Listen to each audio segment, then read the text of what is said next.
Se-young never expected his life to shatter in an instant. One moment he was just another quiet middle schooler, an easy target for bullies. The next, he was in critical condition, rushed to the hospital after a brutal group assault that left him barely clinging to life. The country didn't know his name. The media stayed silent. The powerful families of his attackers buried everything. While Se-young lay in a coma for 9 long months, his family was left to fight a hopeless battle. His father rejected hush money, refused to settle, and stood up against the system, until his desperation reached the point of no return. In a final act of protest, Se-young's father set himself on fire in the middle of the street. His mother screamed beside him, demanding justice in a world that refused to listen. The video went viral. 72 million views. A wave of outrage swept the nation. Only then did the authorities react. Arrests, dismissals, forced apologies, and financial remedies. But it was all too late. When Se-young finally woke up, the truth hit harder than any blow. He had slept through his parents' suffering, their deaths, and the storm they had unleashed for him. Guilt crushed him. Rage buried itself deep in his chest,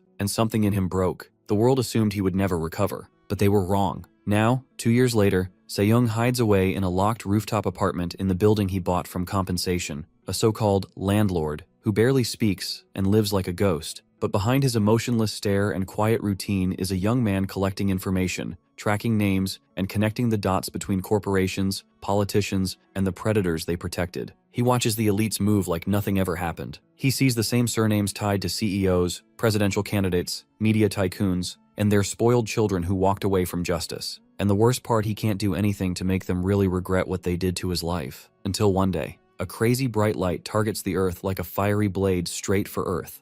With the speed of light, it hits the roof of Se-young's building, making the dude jump out of bed in fear.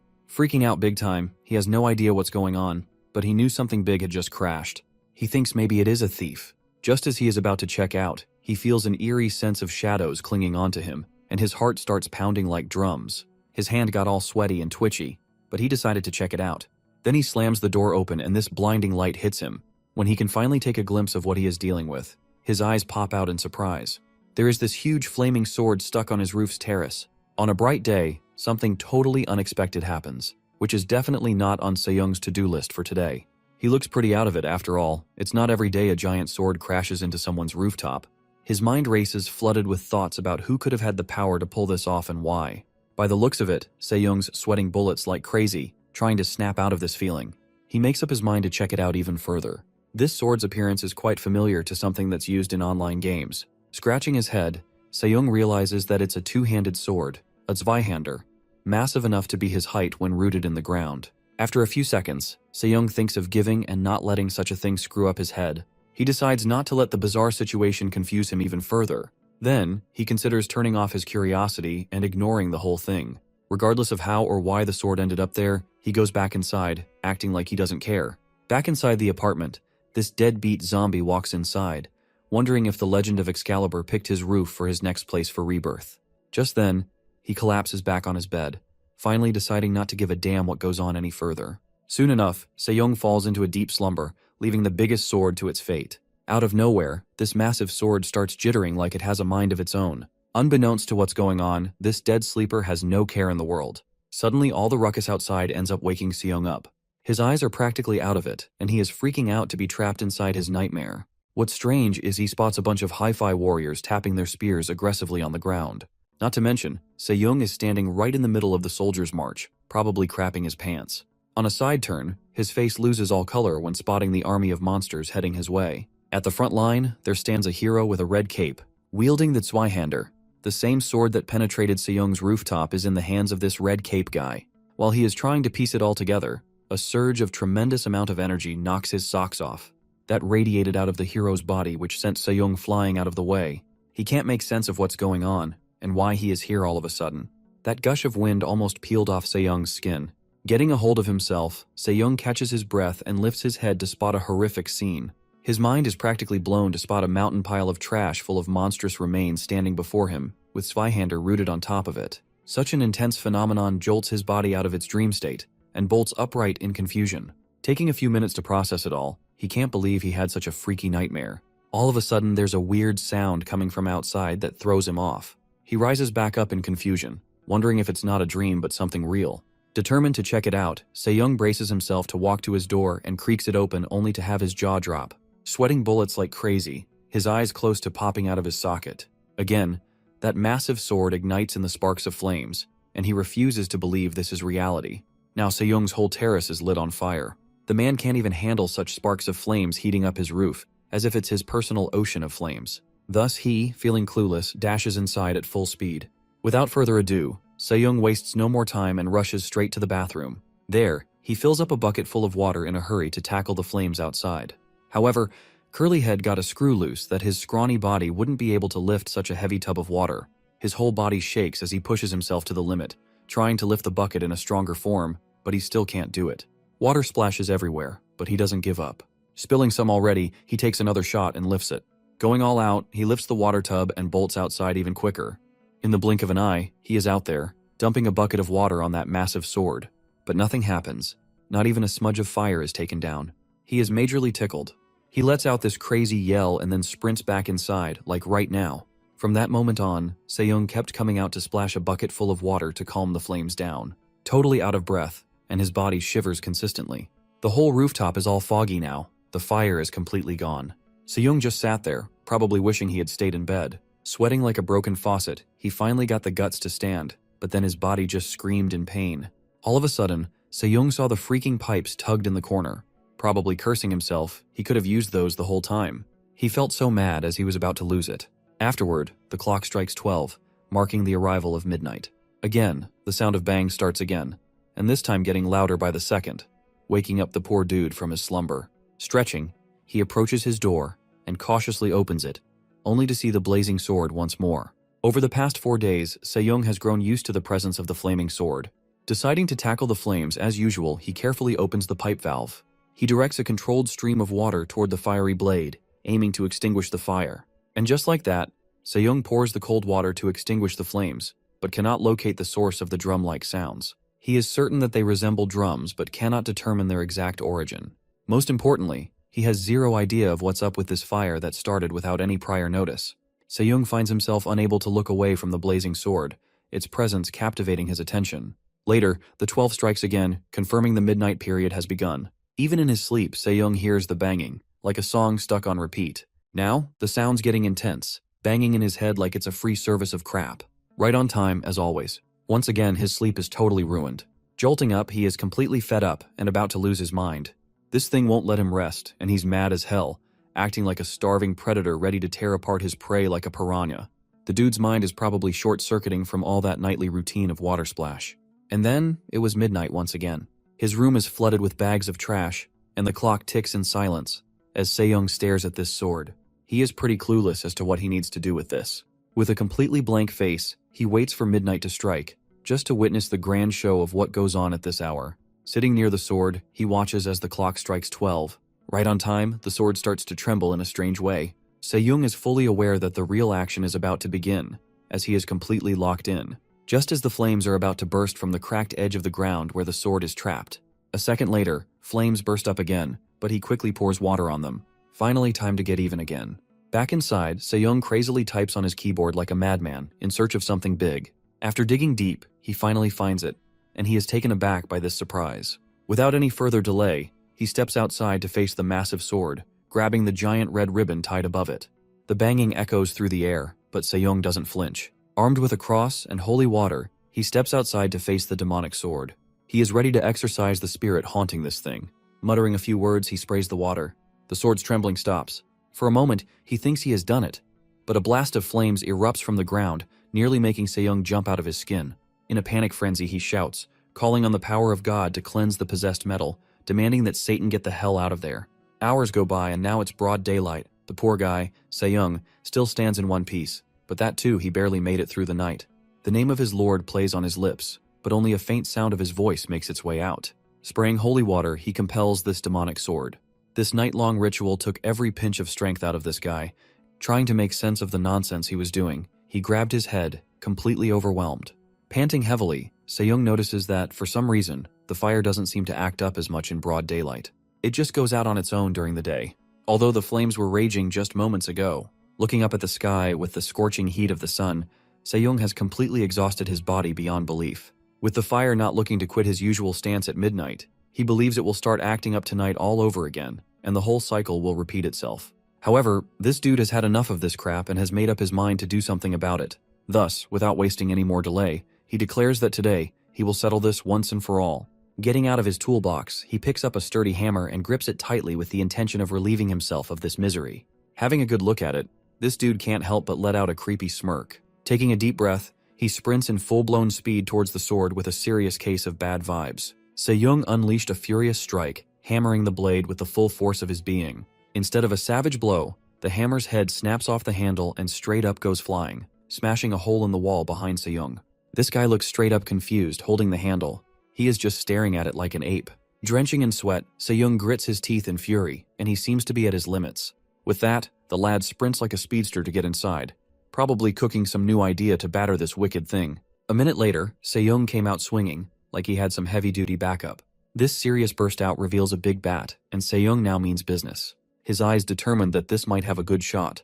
Bat in hand, he squeezes it hard and rushes at the word, going full-on crazy. So, he takes his chance to strike the sword for good and lands a solid hit. Surprisingly, the impact bounces right back at Se-young with the same force. That bounce back slams straight into his face, knocking him off balance as the bat flies out of his grip. Letting out a blood-curdling scream, Se-young screams in pain as it hurts like hell. But the lad isn't planning to back down at all. Bolting upright, he glares at the cursed metal, taking this as a direct challenge. He believes that if this thing wants a fight, it's going to get it. Thus, he is ready to go all out. Without skipping a beat, Se-young grips the sword's handle tightly. The curly head wouldn't quit with the lines. Then a bang stopped him. A spark of flames burst out of the cracks again, catching him off guard totally. Having zero to no clue, this guy won't understand how it got fired up again with a mere touch of his, especially not even near midnight yet. That sort of throws him off. And then, his eyes nearly jumped out of his head. Out of nowhere, a ball of fire lit up his face, scaring the crap out of him. This fireball full of firelight levitates in the air just when Se-young grips the sword tight. Within a few seconds, the fireball comes crashing down like a blazing beam straight at Se-young. It's pretty much intended to fry him on the spot, whether he likes it or not. Every nook and cranny of his body gets hit by the scorching hot, hellish light, burning through his senses like wildfire. His skin prickles and his vision blurs. For a moment, it feels like he's being consumed whole, and possibly puking fire. All of a sudden, he is being blasted by the countless memories of this sword that cut the flesh of many. The faces of every enemy it faced, every blow it struck, replayed in his head, building into a mental storm.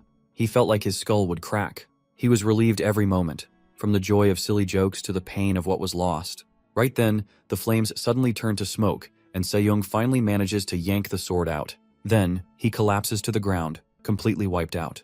Se-young faces his nasty ordeal, which earns him a huge sword after having a beam blast through every darn cell of his body. It's early in the morning, and the neighbors are up, gossiping about the crazy fuss at the rooftop that wouldn't just end already. One of them raises a question to others, if they had any idea of what's the deal with rooftop apartments. The last few nights have been quite bothersome with all the noisy screams. Not to mention the neighbors have had it up here and can't tolerate enough of the third floor's buzz. A woman nags about the non-stop banging sounds, day and night enough to drive anyone insane. But one of the ladies' husbands seems oddly hooked on it, especially since no one has ever seen the landlord in person. During the span of 2 years, the fifth-floor people never had the chance of a face-off with their landlord.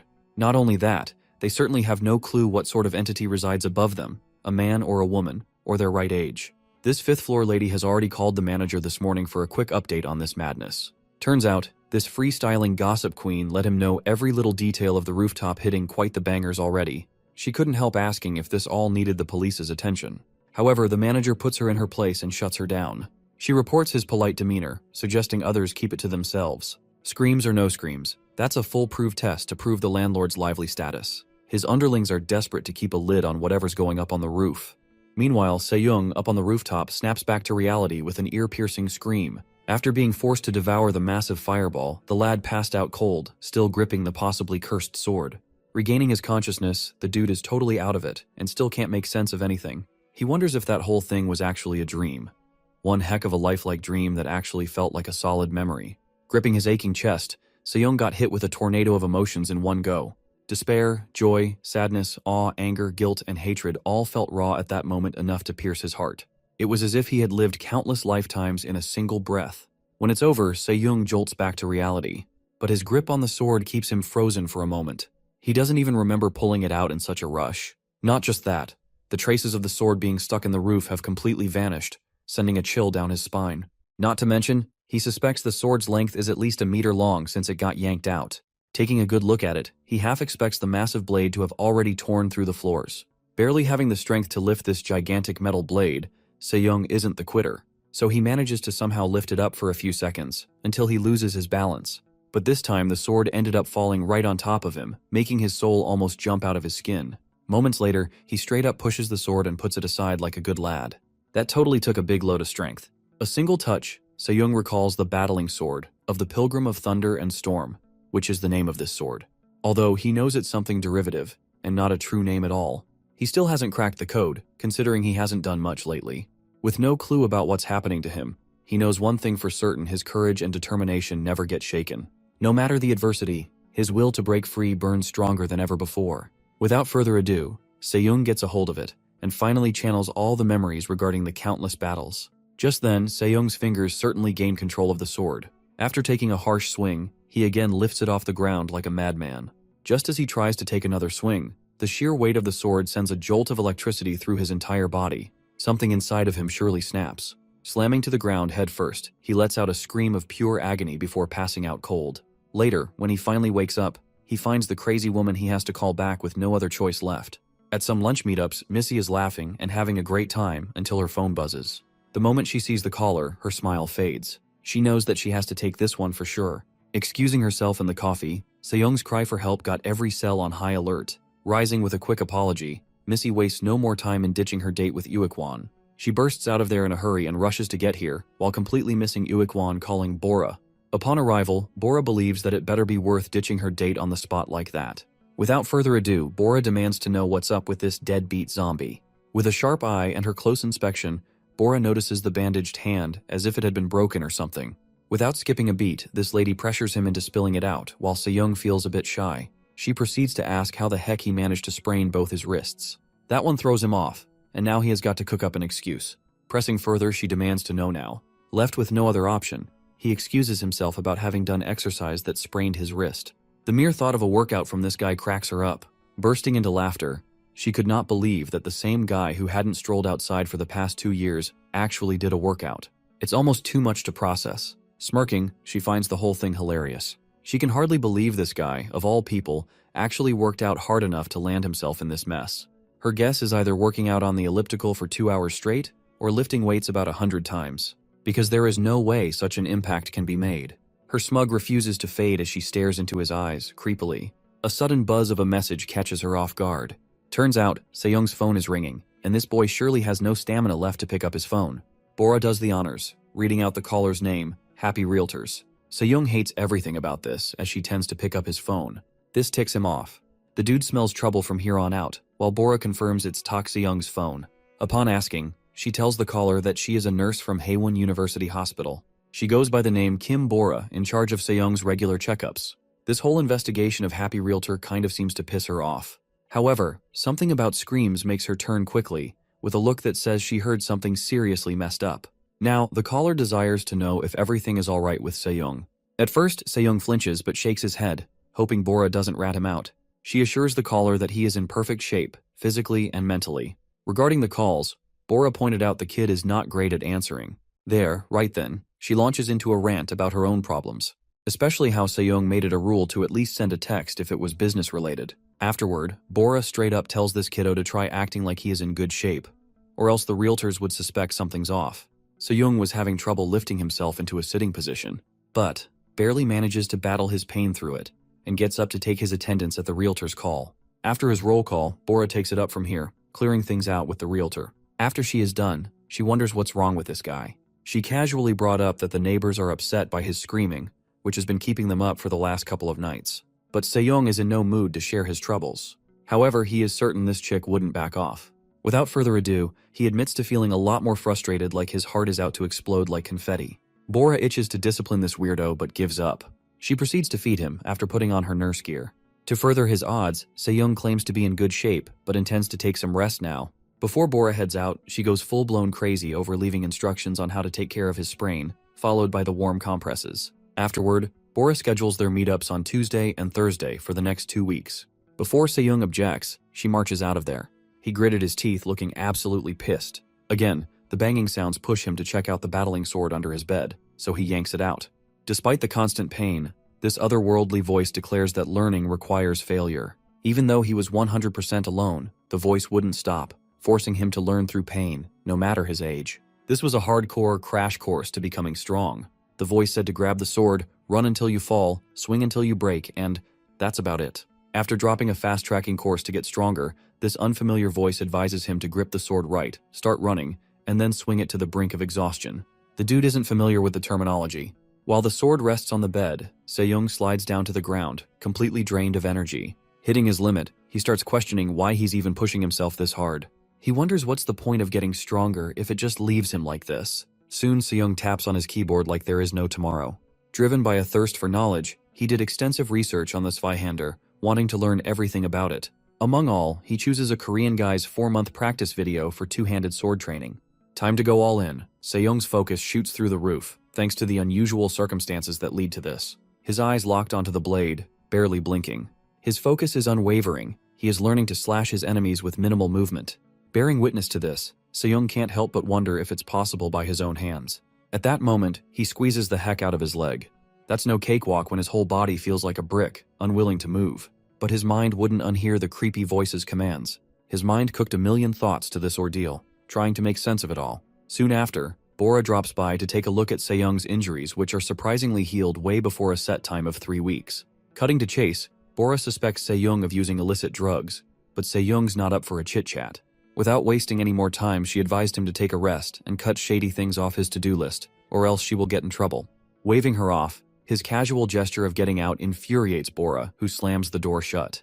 Getting all the room for himself, he confirms this wrist injury will take exactly 3 months according to the nurse. A harsh whisper echoes through the room that a ready sword left untouched is a mark of a fool. Se-young figures out the voices are leaking out of his memories. Outside, he tightened his grip on the sword and gave it a full swing with all his might. Sadly, the weights of this massive two-handed Zweihander aren't easy to just lift, especially for a kiddo like Se-young. At first, he decides to work hard on building his stamina and strength. Recalling the instructions, there is a need to run outside to master swordsmanship at the basic level. Come to think of it, the thought of stepping outside sort of flinches him. He hadn't left his upper floors or interacted with anyone nearby for the past 2 years. Even now, he feels chickened out, saving the stamina thing for later. A second later, a memory flashes when a guy his age could wield this very sword. He would run for nearly an hour at just 12 years old, eat, and then go right back to running again. Shaking from the burden, Se-young straps the giant sword to his back, deciding to do push-ups. Considering his unusual no-workout lifestyle for a long time, and the sheer weight of the sword, he figures he can probably take on 10 with the sword tied to his back. But then, dripping sweat like crazy on his first trial, the guy feels like he is staring death in the face. Settling just for one push-up, he lowers himself only for the sword's weight to crush his face straight into the ground. The whole thing is driving him crazy. Feeling defeated, he gives up for now. Then, he grabs a couple of cup noodles to recover his strength. But once the sun sets and fewer people are around, Se-young heads out. With his sword still strapped to his back, he is ready to start running again. With a long sigh, Tak Se-young, strapping the battling sword, Zweihander, to his back, is ready to march outside.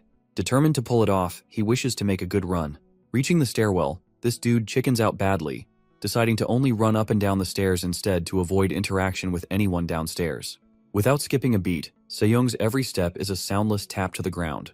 Not to mention his whole body is practically vibrating like every nook and cranny of himself begging him to bounce back to his bed. Even if chills run down his spine, he continues to chant that he will run till his exhaustion gets a hit. He is not one to back down, not now at least. His continual shivering intensifies and his mind turns into a chaotic mess after just one floor down. His body already feels like it's about to give up. The dude is losing his mind now. All of a sudden, his sword's tip strikes the stairwell. That's when Se-young loses balance and trips over the stairs pretty nasty. He rumbles down the stairs, crashing like a human cannonball. Then, he meets the ground with brutal force after a few backflips that slam his face to the ground. Again, the mysterious voice from his mind reminds him that he still has a long way to run. Better pick up the sword. Close to weeping like a wimp, he barely gets a hold of himself. But his determination is still not shaken enough. Even now, clenching his teeth hard, Se-young refuses to back down. No matter the cost, he is determined to run. Drenching in sweat, each step draws a new horror on his face. He is trying to keep it casual by coming down the stairs, but deep inside, he is scared to his wits. A few steps down, he would get a hold of the fence, trying to process it all. Panting heavily, Se-young never imagined that it could get this brutal on him. But here he is, struggling harder than ever. Getting down, he is marching back up at the same pace. Going back up to the roof, he finally catches his breath after pushing through 4 laps. Out of nowhere, eerie, shadowy images of his past flash before his eyes. His body stiffens as the memories roll, drowning him in fear. Feeling like he is about to lose it, the fierce flames inside him still burn. That's enough to snap him out of this cowardly zone, and he is eager to do one more. Strapping the sword back on, he steps out, determined to prove himself. Later on, the 3rd-floor hag almost jumps out of her skin to see a pile of trash bags flooding the ground. Moving on, Se-young's phone rings a bell, while he is busy taking a nap with holding his sword. A few moments later, it's rise and shine for Se-young. His stomach's loud growl works better than any alarm. Heading to the kitchen, he cooks up a delicious yet proper meal. But no matter how much he eats, he is always hungry these days. Squeezing the gripper, he dunks the dirty utensils to the sink, eats up his fill, and dashes out to the roof. There, he decides to do pushes and reaches 100 without getting his head crushed this time. Afterward, he kicks back on the lawn, arms stretched out like he just won a battle. Then, a clue drops, and the mysterious voice casually reveals that short breaks level up the strength even faster. He needs to find his peace in all this madness. Later on, Se-young dashes down in full-blown speed trying to up his game of running. He is totally going nuts over the stairwell lapses. Not to mention, his footsteps have grown much more aggressive. Clearing 8 lapses, this guy thinks of what's next. Without further ado, he grips Zweihander tightly in his grasp. The voice drops a piece of advice that 100 swings are basically an easy start.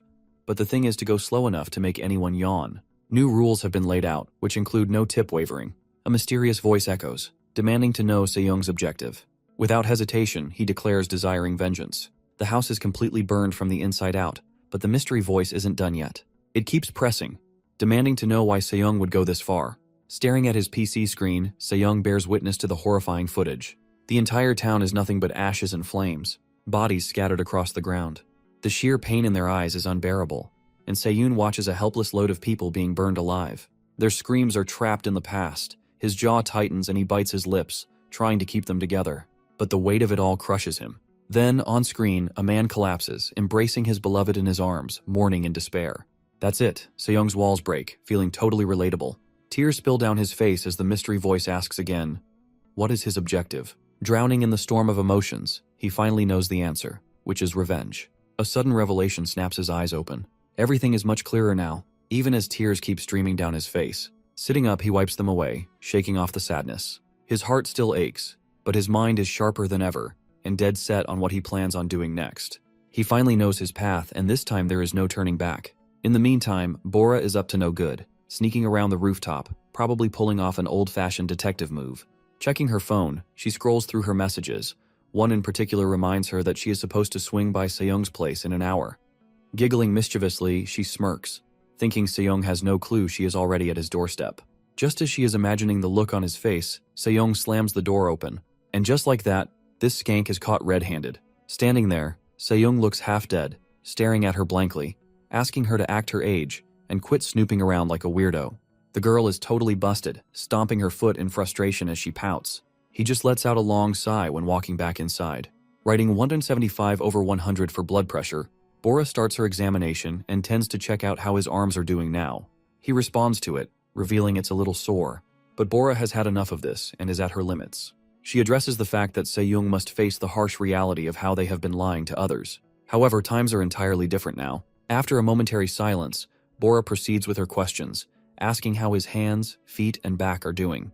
But Se-young's answer remains the same, a little sore. The same old deadpan response hits a nerve, and Bora instantly growls. On the verge of roasting this deadbeat zombie, she retracts back, keeping her cool.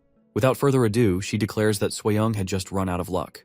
The lad is pretty much clueless, but Bora's smugness stays. Coming clean, she blurts out that the doctor has already signed the note, announcing a full recovery of Se-young. That totally catches him off guard. Thus, he questions if Bora's roaming days, goofing around here, are over. There's that. Bora decides that Se-young's hardcore introvert phase is officially over. If he keeps this up, he might actually go back to school and enter 8th grade as a 17-year-old stuck with a bunch of kids.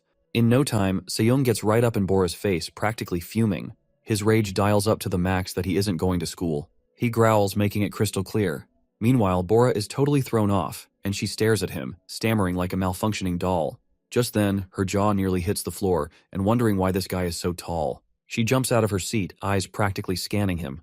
She can't believe Seyoung is this tiny, scrawny kid who wasn't even 160 cm before and is now way past 168 cm her height. Yet here he is, standing way taller than her. Bora shakily orders him to stand there for a moment and does a thorough checkup, only to find Seyoung's been working out. Though Bora gets the kids to grow fast, she can't fight the urge to grab Seyoung's pecs, calling him a legit beefcake. Later, during the training, Seyoung hears the mystery voice declaring that a set mind to achieve strength must chase unparalleled power. Knowing only fools separates the strong from the weak, fighting over rank and status, when there exists only one, no two skies or suns. It stands as a singularity alone in its power. Moreover, there is the vow of indomitability, the blessing of the sword, and the essence of conviction. To achieve these, he must run to exhaustion, breaking his limits and swinging the battling sword 10,000 times without rest. Only then will true power be his. The word burns into Seyoung's mind. Compared to the guy in his memories, he is just scratching the surface. Thus he needs to train much harder. A year later, a major announcement shook the nation. Jang Sung-chul, elected as the 21st president, refuses to make empty promises or excuses and hopes to prove that love for the nation outweighs self-interest. His lackeys cheered, believing that their boss, Sung-chul, made his dream real. As congratulations pour in, Chairman Lee of Shinjin Corporation calls, praising Sung-chul's victory and promising to gather the family. He means that the kids have suffered enough in the States, while Seyoung watches Sung-chul's speech about hope and feels nothing but disgusted.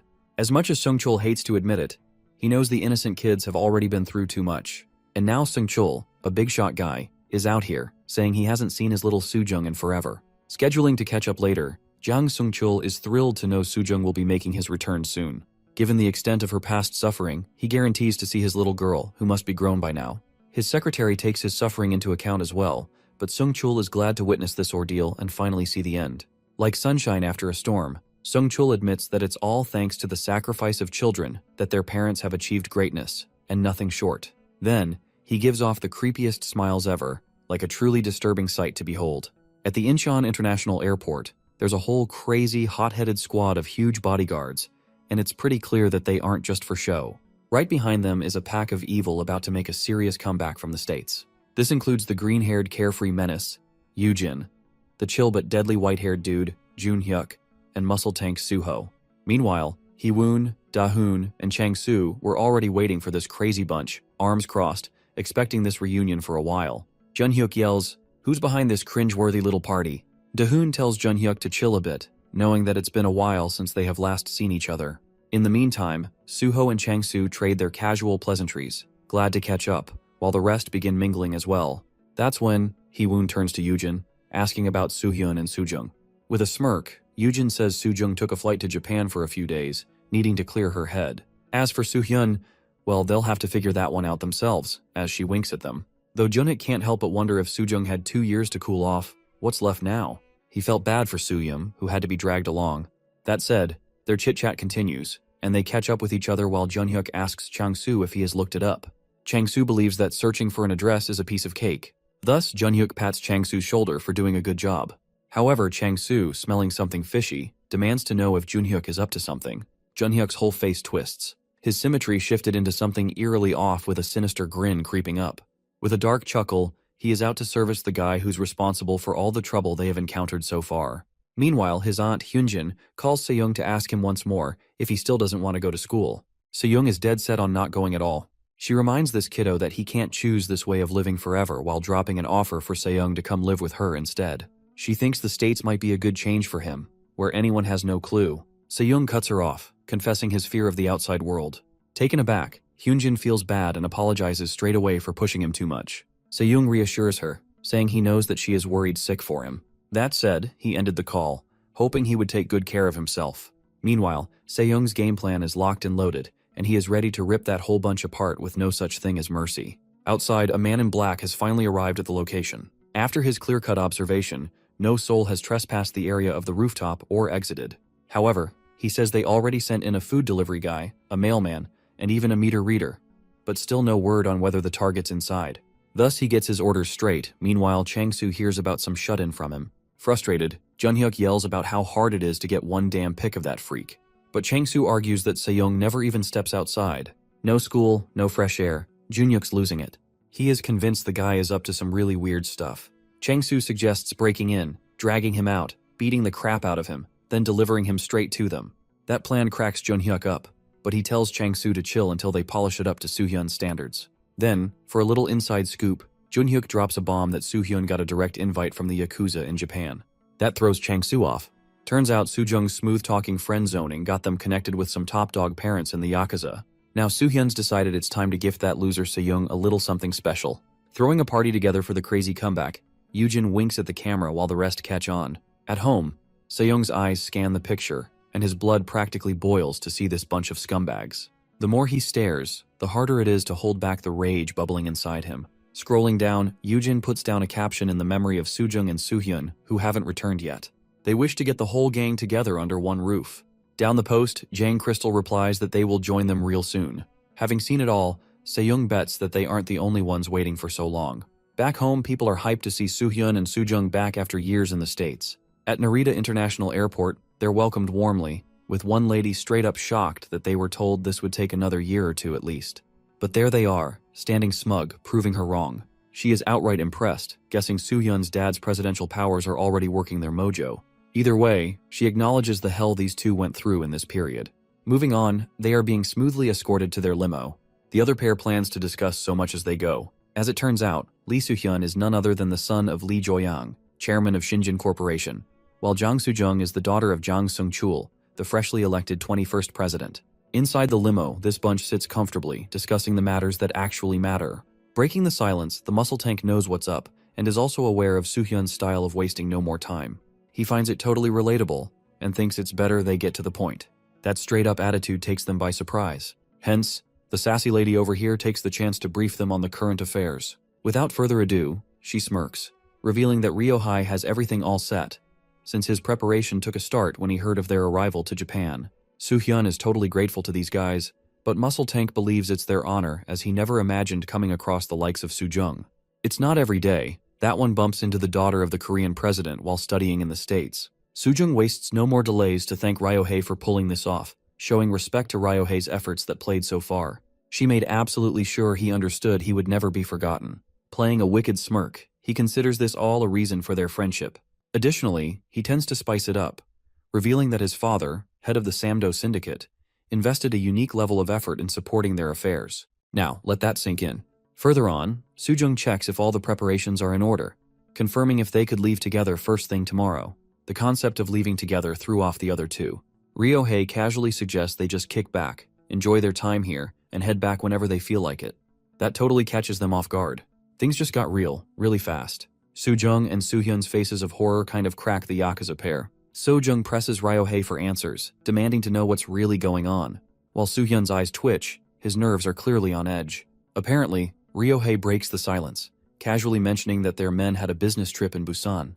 Having an early morning chit-chat, Ryohei assigns Soo-jung to give them a call just as they arrive in Korea to arrange a meeting. He casually explains that their people knew they would be handling the final steps himself, so they better put the finishing touches by themselves. Soo-hyun stays chilled, unfazed as ever, while Soo-jung bursts out laughing, realizing that Ryohei's little prank just had them nearly jumping out of their seats. All of a sudden, Soo-hyun receives a little text that ticks him off as his rage fuels. Soo-jung catches wind of this, asking what's with him. Soo-hyun hands it over, letting her see for herself. The moment Soo-jung lays eyes on the info, she lets out a loud scream, and it completely throws her off. As it turns out, Junhyuk texted this duo, confessing to having finally lost all patience to keep himself in check. Thus, he decides to mess with their new toy, as it has gotten boring to wait for their arrival. At somewhat midnight, two retarded weirdos are hurrying over to beat up a measly little middle school dropout, mocking the lives of the residents, who have their lights out at 5 to 12 already. Parking at the front, Macho Freak decides to deal with this mess solo, as two men ganging up on one middle schooler sounds embarrassing. He hopped out of the car, told Baldy to keep his eyes on a lookout, and went to whoop the kid's bum. Macho Freak is absolutely raging that he's stuck doing all the crap work, and he is ready to beat up the kid for a bit and drag him out later. Later, he picks up the lock and kicks open the door to the roof. With a lot of thoughts piling up, he wonders, why no window? But then he recalls seeing a ceiling window in pictures. However, the apartment is strangely open and totally dark. Meanwhile, Baldy wonders what's taking him so long.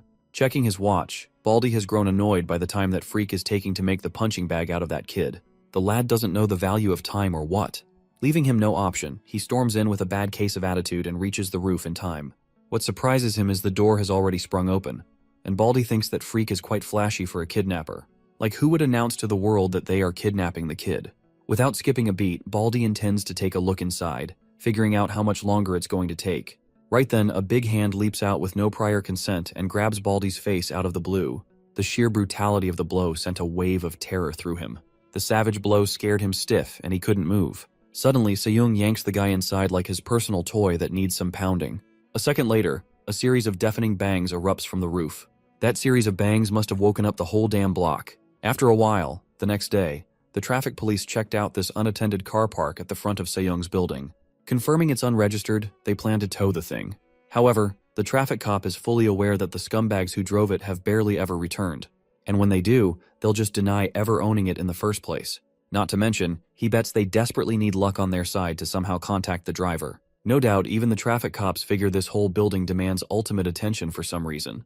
Taken aback, the junior cop was left speechless, clearly stunned by the situation. Turns out the traffic squad has been assigned to keep a lookout as well, but occasionally. Moments later, Chang-soo receives an urgent text that somebody needs to talk pretty fast about the guy working for Jun-hyuk. After a while, Chang-soo catches up with Jun-hyuk at his place. Apparently, they are legit growing concerned as to what went wrong with his henchman, as it's 11 o'clock already. Chang-soo scrolls through but hasn't received any updates either. Flipping his lead, Jun-hyuk yells at Chang-soo for not doing the call himself.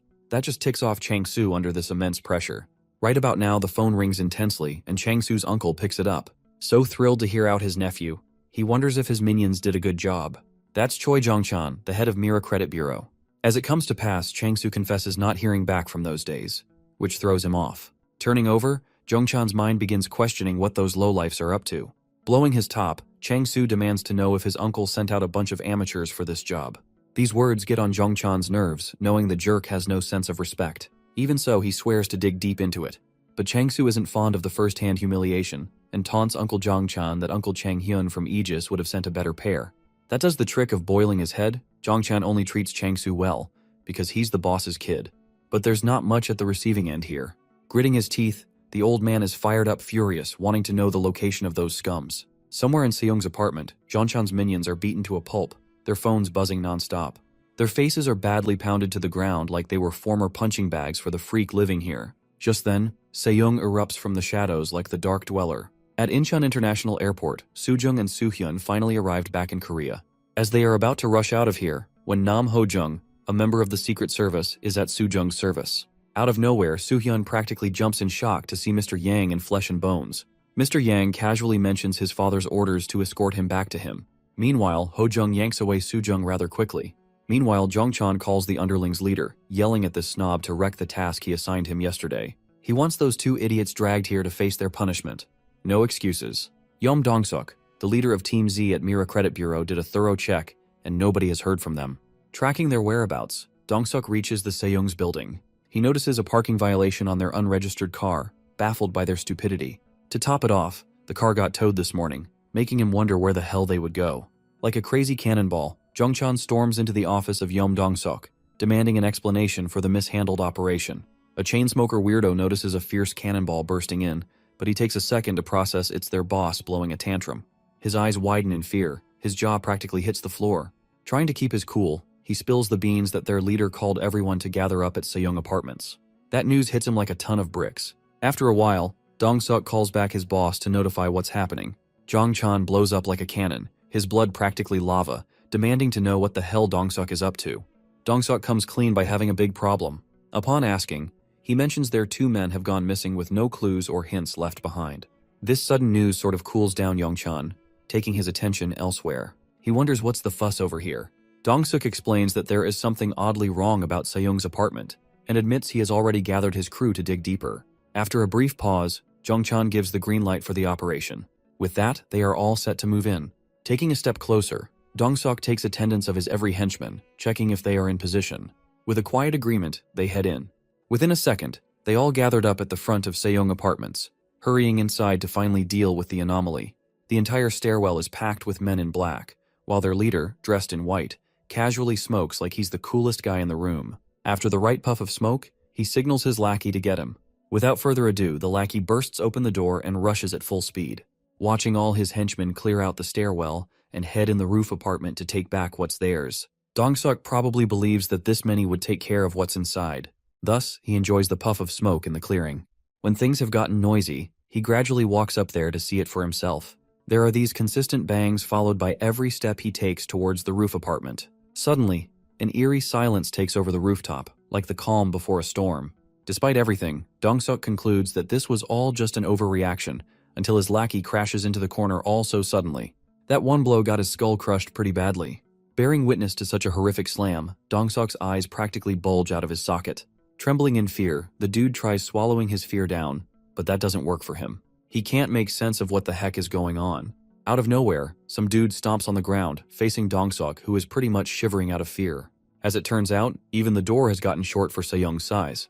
The monster's vibe totally threw Dong-seok off, making him lose his footing like right away. His blood pressure goes off the roof as he screams, demanding to know who the hell Se-young is. But just the sight of him fries Dong-seok's brain, making him let out a desperate cry for help.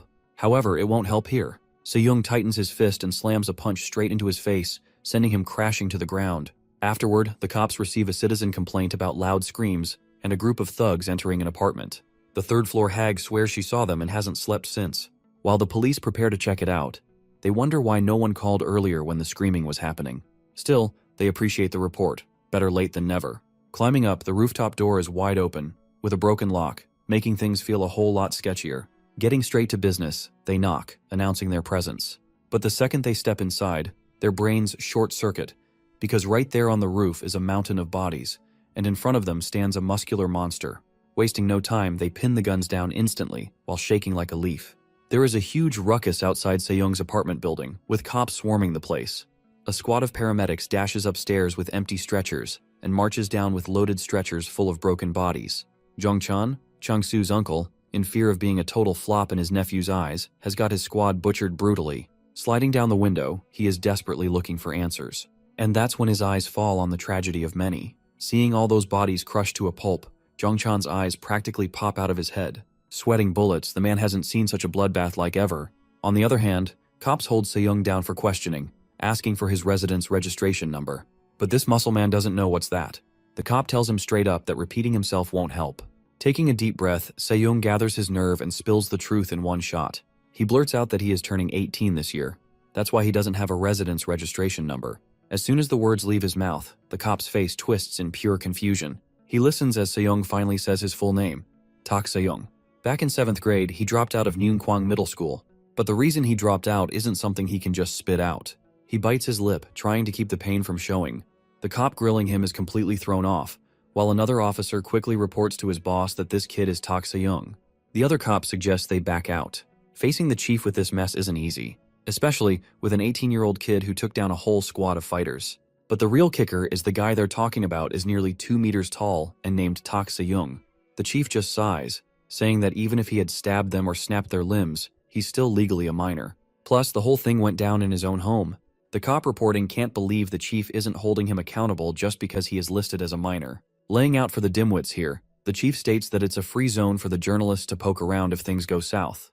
Without hesitation, he just tells the other 2 cops to wrap this up.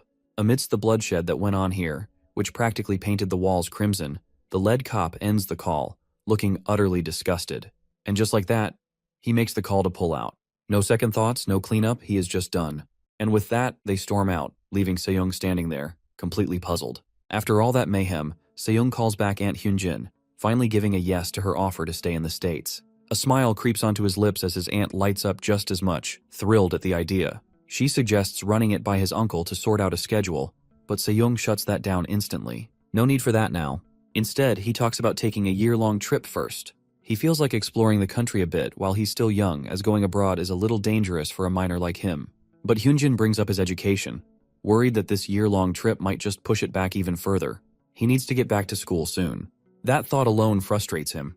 Gripping his sword tightly, he can't shake the feeling that he has been shut inside for too long. He wishes to breathe. Only then he can figure out his next move. Se-young makes up his mind and tells her the house will be empty for a while, and he won't be able to stay in touch much. Despite that, Hyunjin hopes they can still keep in contact. Therefore, Se-young needs to take time off. Junhyuk calls Chang-soo in frustration, demanding to know what's taking so long. It's been 2 days, and he has heard nothing. Chang-soo explains that he tried reaching his men, but no one answered. Furious, Junhyuk sarcastically thanks him for making him endure Soo-yun's smug face again. Totally pissed, he yells that Changsu still can't follow orders, just like in middle school. Equally ticked off, Changsu tosses his phone away. Right then, Suho calls, informing him that Soohyun wants him to bring the photos of Seyoung's whereabouts. Then, Changsu briefs Soohyun and the others about Seyoung's hideout on the rooftop. But still, no photos of him. Soohyun orders Suho to send it all to Ryohei's men in Korea, ensuring no loose ends this time. He refuses to repeat the hellish 2 years they have suffered. Shifting gears, Soohyun brings up Junhyuk's words about playing with their new toy and demands an explanation. Totally clueless, Changsu denies knowing anything. Meanwhile, Suho guarantees that the scum will be brought in within an hour. Soohyun responds with a chilling smile. Soon enough, a new herd of men in black, this time real pros, are ready to settle the score with Seyoung. The operation begins. The operation to end Seyoung is officially underway, led by Baldy, who is mobilizing this task, alongside his beast-like partner. With everything set, the operation commences.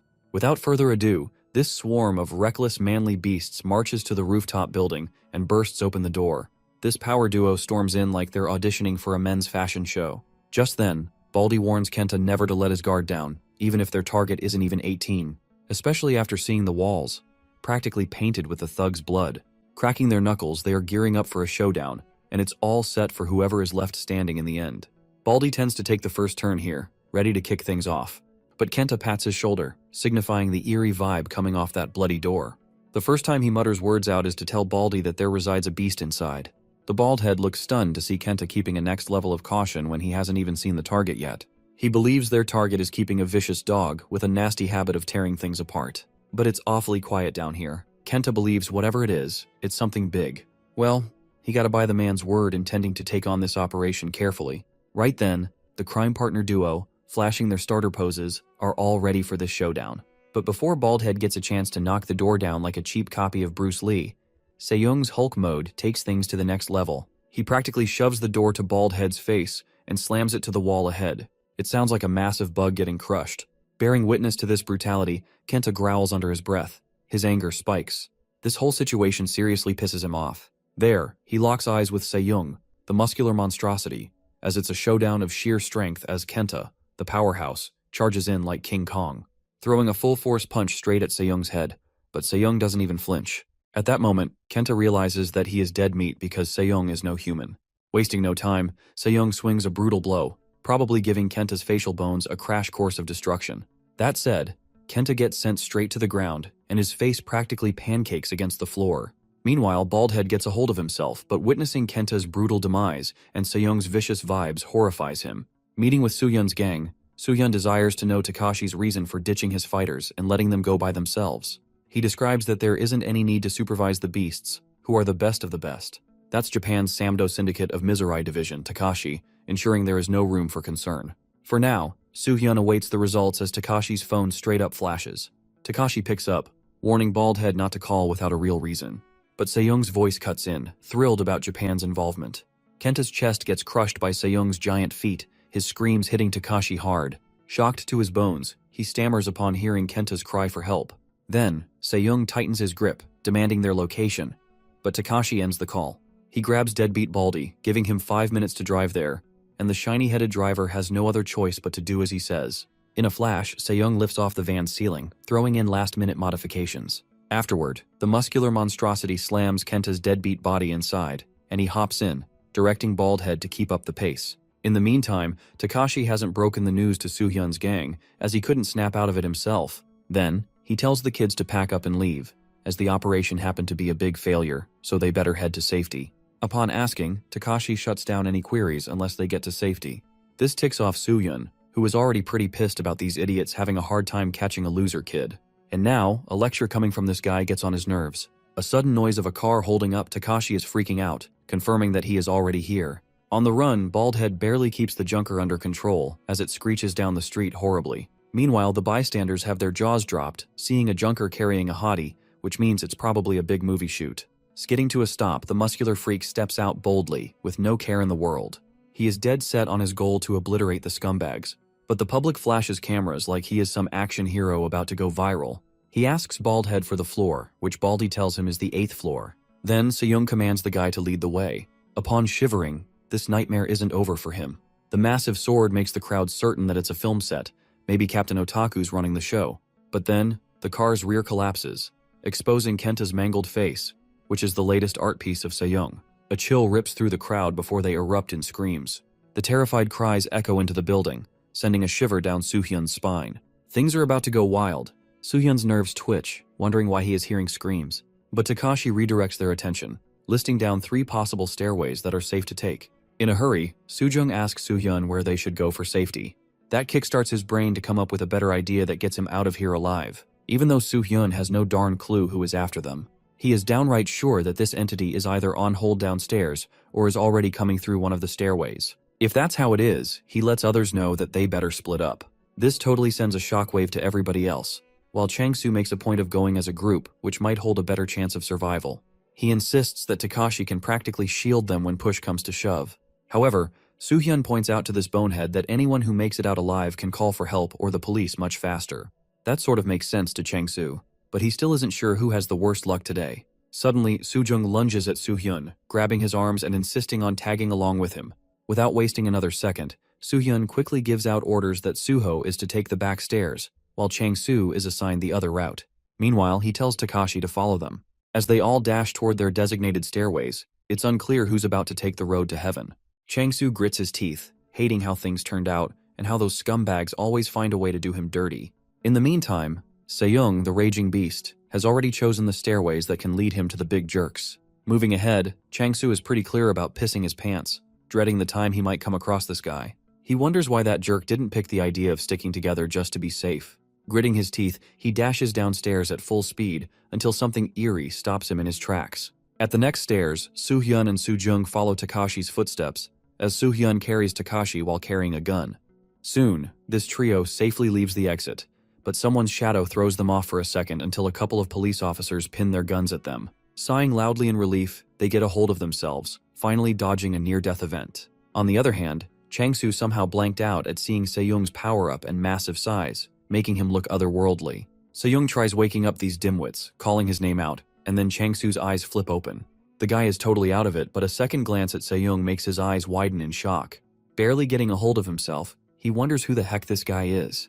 Out of nowhere, there is a horrific sound coming from behind, so Chang-soo dares to turn back only to see Baldy's wrecked face. That sight sends a crazy chill running down his spine. Cutting to chase, Sejong asks Chang-soo if they should start. He knows this guy has forgotten him completely, but Sejong ensures that he remembers him every day of his life. Outside, a couple of helicopters and plenty of cars block the passageway for the attacker, leaving no way out unattended. Without further ado, using a speaker, they loudly yell, not having any clue who resides inside with the intention of harm. They are dying to know Sejong's true intentions, but he calls out to Chang-soo. Chang-soo has no clue how he knows his name. That's when this muscular freak declares being Tak Sejong, and now Chang-soo is pretty screwed. Dropping a huge bombshell on this dumb face Chang-soo, his jaw practically hits the floor. Taking a look back, this jerk doesn't recall Tak Sejong looking anything like that. But his mere confession of being Tak Sejong in flesh and bones surely reminds him of the times he kicked the kid in the guts. Those horrible times payback is about to be fatal for this guy, whose face is like he has seen a ghost freak. Down there, the lead cop directs their orders to search the background of Tak Sejong. He commands to ring the students transferred to the hospital, asking if this name sounds familiar. Meanwhile, Chang-soo can't believe his eyes still, as he didn't see this coming. Once known to be the scrawny loser, Tak Sejong now stands like a steroidal freak show. This gives him the creeps. One thing's for sure, he looks nothing like the shorty he remembers. Cutting to the chase, Sejong breaks the silence. He claims that his parents Tak Chang-son and Go Yoonjin burned themselves alive before the Gwanghwamun 3 years ago. The moment the words leave his mouth, the entire crowd below falls into stunned silence. Their jaws drop, eyes widening in shock as the memory of that incident rushes back to them. All the media press isn't about to miss this blockbuster case. Even the speaker looks at the loss for words. As his battling sword slides to touch Chang-soo's neck, he flinches, probably seconds away from pissing his pants. Tears stream down his face. Chang-soo tries to yell something, but the fear of dying twists his words into cries. Turns out, a little skin cut from battling sword scared the crap out of Chang-soo. Just now, Sejong modifies his blade to be the altar, ready to deliver punishment for Chang-soo's sins. This breaks his spirit enough to call for his mommy and daddy. That mere sight of his weeping disgusts Sejong. He tells this jerk that his parents burned themselves to a crisp to get much attention. Without missing a beat, he boldly declares that from this moment on, he swears to make everyone pay for his parents' death with their lives. Unleashing his fury, Sejong practically goes insane as his rage skyrockets. A few moments later, this whole thing is now being telecasted all over the country. flashing as breaking news of a hostage situation near Samsung Station, with police confronting the captor's needs. The media breaks the news, revealing that the captor is the son of those who burned themselves alive 3 years ago, a kid who was just a middle schooler at the time. Despite the sheer size of this beast, no one can believe it's just a teenager out for revenge. That body doesn't belong to a kid, or maybe he's an imposter. The lead cop orders a full investigation into his identity, birthplace, and everything connected to him. But deep down, he has a bad feeling. Among the hostages is the son of Chairman Kim Sang-pil, the owner of Aegis Security, the largest security company in the nation, responsible for even protecting the president. However, in reality, Aegis Security operates as a criminal syndicate with influence nationwide. The son of Chairman Kim Sang-pil was one of the culprits behind the teen assault case 3 years ago. And if the one holding the hostages is really Tak Se-young, then they're in serious danger. Time's running out, and the lead cop tends to ask for Se-young's demands. But Se-young is done talking. But he is eager to know what Se-young wants from them. He blurts out, there is nothing they can give him. Se-young claims to have surfaced here only to drop an announcement. Chills run down their spine. They are hooked on what Se-young has on his mind. Without wasting another second, he calls the names of Lee Soo-hyun, Jang Soo-jung, Kim Jun-hyuk, Kim Yoo-jin, Lee Soo-ho, Jung Da-hoon, Nam Hee-woon, and last but not least Kim Chang-soo. Thus, he declares this list of people has their deaths and their parents' deaths written on his hands. All of the top dogs watch this stream live, but that doesn't end Se-young's hunger for revenge, as he intends to kill their siblings as well. Now it's getting out of hand. The whole crowd down there seems to be shocked to their bones. He challenges the lot to bring the army or police into this, but nothing is saving them from this fate. Hence, their deaths are written by his hand, no matter what. If they fail to capture him, or worse, if they cross his path, he won't hesitate to kill them. Chang-soo finds his lost voice, threatening Se-young that if his father hears it all, he is soon destined to live the rotten life of a cockroach. As Se-young shivers a little, Chang-soo thinks he is the same old loser, but Se-young's quick turn terrifies the heck out of him. Wasting no time, Se-young calls this a declaration of war. With a single swing of his blade, he takes off Chang-soo's head, sending it crashing to the ground like a discarded ball. In a panic frenzy, the people down there witness the brutal scene, only to be left frozen in fear. Se-young plants his battling sword into the ground, standing like an absolute menace. Nothing about him looks like a loser. On the other side, the chairman of Aegis Security and his men are shaking with rage, unable to believe what just went down. Watching it all unfold live on their tablet, they lost their son in mere seconds. Slamming the device shut, the chairman is dead set on making Se-young regret the day he ever laid a hand on his son. Tears streaming down his face, the devastated father of Chang-soo has his spirit broken. Desperate for blood, under the weight of losing his only son, unable to contain the overwhelming grief. Moving on, the 21st elected president bears witness to this horror story. His face settles into an eerie calm, and his mind spirals with heavy thoughts. But he wastes no time and dials the commissioner. Moments later, the commissioner picks up, only to realize it's none other than the top dog himself, Lee Sung-bok, on the other end. Thus, the president demands to know why Lee Sung-bok hasn't given straight-up orders to kill this guy. Seeing Se-young's fierce stand, even the lead cop knows that he isn't a match for this dude, or else he would turn him into his punching bag. Without further ado, he gives out orders, showing they have a full-blown order to kill that. A flood of urgent requests piles up, all directed at the lead cop, urging him to take charge of what's coming next. They are informing the lead cop to handle what's about to hit him. Without hesitation, there are practically 3 snipers set in this area, already aiming at the target. The kill order is in motion, and the snipers are locked in position. 3 shots remain, but the lead cop is already maneuvering the situation. Right on cue, special forces storm in, cranking up the chaos to a whole new level. The lead cop wasn't ready to have the special folks on board. Surrounding the area, the special folks, geared up, take their position much faster. That kind of gets on the cop's nerves, while Se-young watches the roaches crawl on the ground in fear. Just as Se-young is about to say something about the police, a sniper round rips through his skull in a flash. The entire crowd freezes and time sits still. With eyes wide, jaws dropped, in an instant, it's over. One perfect shot and the menacing target has been taken down. Guessing if it's actually true, the sniper, wanting to confirm the kill, scopes in for a second look, only to freeze in horror. Se-young, like a grim reaper, meets his gaze, deflecting the bullet with his sword. The radio crackles, informing the whole nation that Sniper 1 terribly missed his shot at killing this guy. Instantly, the lady cop feels the weight of orders from the top dogs, constantly asking to take him down at all costs. There, he snaps, directing his squad to shoot at Se-young now. But just as they shower bullets, Se-young jumps from one building to another as if it's like a walk in the park.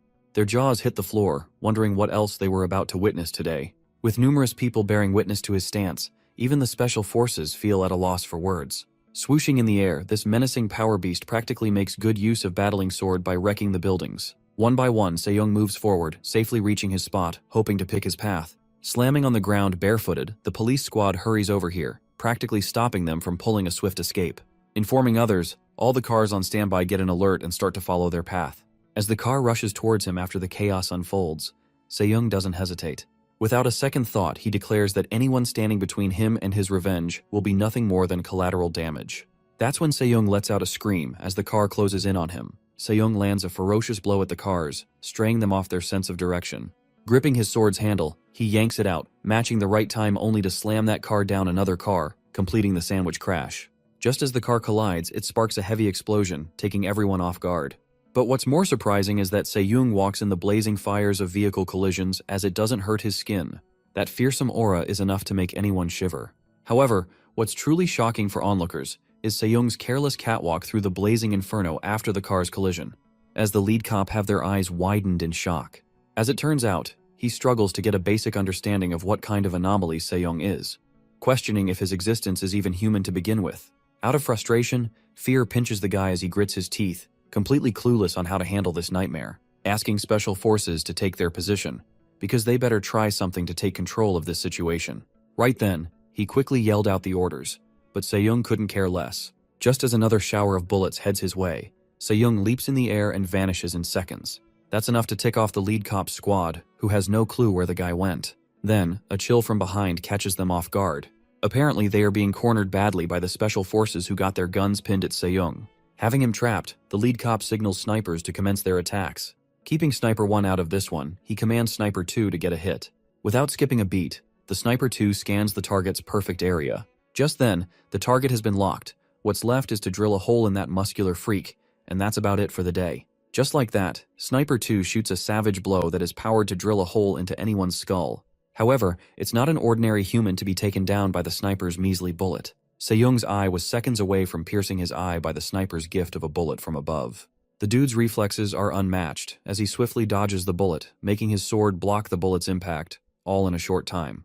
He couldn't care less, but he hears the lackeys aren't giving up on their deathly wish. Flipping out, the lead cop yells at his lackeys to restrain this King Kong with any means necessary, while Sejong doesn't even flinch.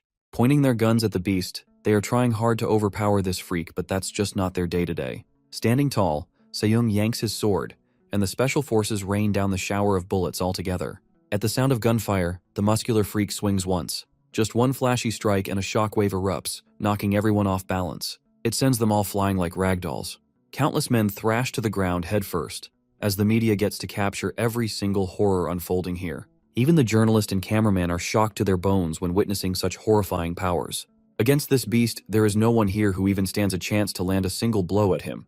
Letting out a piercing scream, the cameraman shocked to his bones, jittering like crazy, but he recorded it all. A single dude alongside his giant sword is wrecking the area like it's his play zone. Things are about to go wild. The media press run for their lives, as their camera slips down and breaks in half. Even then, the whole thing is being recorded and broadcast all over the ground. Bearing witness to this terror, Soo-hyun looks to be crapping his pants in the comfort of his home. Besides him, Soo-jung, wrapped in a blanket, shivers like it's 0 degrees out there. Her mind was a battleground of fear, constantly replaying Sejong's promise of violent retribution. Not to mention, Soo-hyun's mind circles Sejong's violent retribution for killing their parents and siblings as well. From that moment, things are about to get really interesting. After creating a chaotic mess, this guy chokeholds Kyungman, demanding to know what he told the hostage taker. Without further ado, Sarge deliberately screams at this guy to spit it out already. When facing Sejong solo, Kyungman was shocked to his bones, and his fight-or-flight radar broke in seconds. In no time, this guy spills the beans, revealing that Sejong asked the whereabouts of the kids who escaped the building earlier. Horrific as it is, this guy bluntly drops the truth, giving away the hospital's name. As his blood boils, Sarge lands a smacking punch to his face, knocking this guy out. He is quick to inform the hostage taker, redirecting his stance towards the Shinjin University Hospital. So he orders all the troops to rush there instantly, while Soo-yoon and Soo-jung await their death. Standing at the top, Sejong scans the building of the hospital, ready to take his vengeance. Hitting the news headlines, the newscaster claims the atrocious hostage taker pulled a quick escape and has fled the scene. With a chilling act of cold-blooded murder, he chopped off Kim Chang-soo's head and then effortlessly breached the police perimeter. Blowing right past the police lines, the newscaster confirms his current location is unknown. Drenching in sweat, Soo-hyun clenches his teeth out of frustration and fear. Meanwhile, Soo-hyun's whole personality stumbles, making her act like a scaredy cat. All of a sudden, someone bursts in, creeping the heck out of Soo-hyun, so he yells at the skank, asking who she is. Out of nowhere, 3 other guys show up, claiming to be the Secret Service about to give an extra set of hands and protection. Some reach Soo-jung, while one requests to be Soo-hyun's escort. Without wasting another second, the Secret Service escorts the measly kids of top dogs out of the Shinjin University Hospital. They followed, being careful going out. Se-young, on another roof, was looking at all the action at the hospital. All of a sudden, this menacing beast steps in the air, probably being suicidal at this point maybe. Meanwhile, inside the Shinjin Teaching Hospital, Sarge's warnings flood the ears of the Secret Service. Bladman gestures a signal, and the lady gives a quick nod to it, while Soo-hyun's practically freaking out. Little did they know, Muscular Freak had them in his sights, and with a thunderous crash he jumped in, catching them off guard. Shattering the glass, Se-young's hunger for vengeance is much crazier. No one saw that coming. Se-young just hopped like a rabbit and was right at the window they were passing. People were majorly freaked out. Se-young's murderous intent led him there. Stepping out of the hole, this menacing Burj Khalifa scares them to their wits' end. Nobody notified the big tops about how horrifying their attacker looked. Not only that, Se-young's muscular build completely overwhelms them, adding to their state of shock. Other than that, Se-young takes a look at the surroundings and the nuisance at hand. Just as Se-young locks eyes with Soo-hyun, Soo-hyun flinches but his protector drags him out of the way. Time for plan B. She drags the kids to the elevator on the other side, but not on Se-young's watch. He screams that his parents never ran, so why can't they? The horrible memories of his past, and what hell went through with his parents flash back in his mind. That's enough to fuel his tank of fury, as he recalls his parents' love for him was so strong that they defied their parents' power for his sake. The raging beast lets out a thunderous scream, calling Lee Soo-hyun's attention. That's enough to send shivers down Soo-hyun's spine, who tells the slowpokes to shoot the guy already. Amidst pulling their guns out, Se-young smacks a hardcore punch to their face. Even with their guns out, they can't save themselves from tasting the raw power of Tak Se-young. He practically knocks Baldman off the ceiling like a legit sixer. Yanking away anything in sight, the rest of the folks now get the whole situation. Pinning their guns at Se-young, they waste no more time but open fire at this beast. While they're busy, the evacuation squad gets the elevator going, but it's taking a long time. Just then, a dude slides by the wall and almost reaches the elevator. However, his horrifying face of nothing but broken bones is enough to scare the crap out of anyone. His last try to save himself, but the untimely attack of Se-young crushes what was left of him. Se-young almost reaches the elevator, but the door closes on him. At his wit's end, Soo-hyun is lashing out at the dumbheads for not calling the helicopter and taking the elevator downstairs instead. Then, a bang from the ceiling confirms that the Grim Reaper has followed them, trying to break open the elevator. This trio, and what looks like a giant baby, suffer inside this block of space, waiting for their deaths. Unbeknownst to what's going on at the upper end of this lift, as it turns out, this menacing beast is about to stab the elevator's ceiling only to carve a hole down there. The lady insists the guys get down real fast. That's when the muscular freak stabs his whole sword deep in the elevator with no prior consent. She is quick to share. The next scheme is to make a run for it the second the door flips open. Reaching the 3rd floor, Soo-hyun is crapping his pants to see how close to death this guy is. Then comes the 2nd floor, but Se-young is getting impatient out there, so he starts the stabbing spree to be the next serial elevator killer. Surprisingly, the trio dodges every attack like luck is on their side, at least for now. Just as they reach the 1st floor, the real chaos begins. As soon as the elevator doors opened, Soo-hyun jumped out like a cat, taking a breather. The lady of the Secret Service follows him, but Se-young's sword stabs the shoulder of Soo-jung's guard. Witnessing this horror, Soo-jung breaks free of her savior's embrace in fear and jumps out of the elevator. Right then, the man in black stands up, like a deadbeat zombie using the last pinch of strength. However, the elevator's ceiling drops on his face, crushing him like a bug. It looks as if a sudden collapse of the ruble fell upon the poor guy as the lady takes hold of Soo-jung.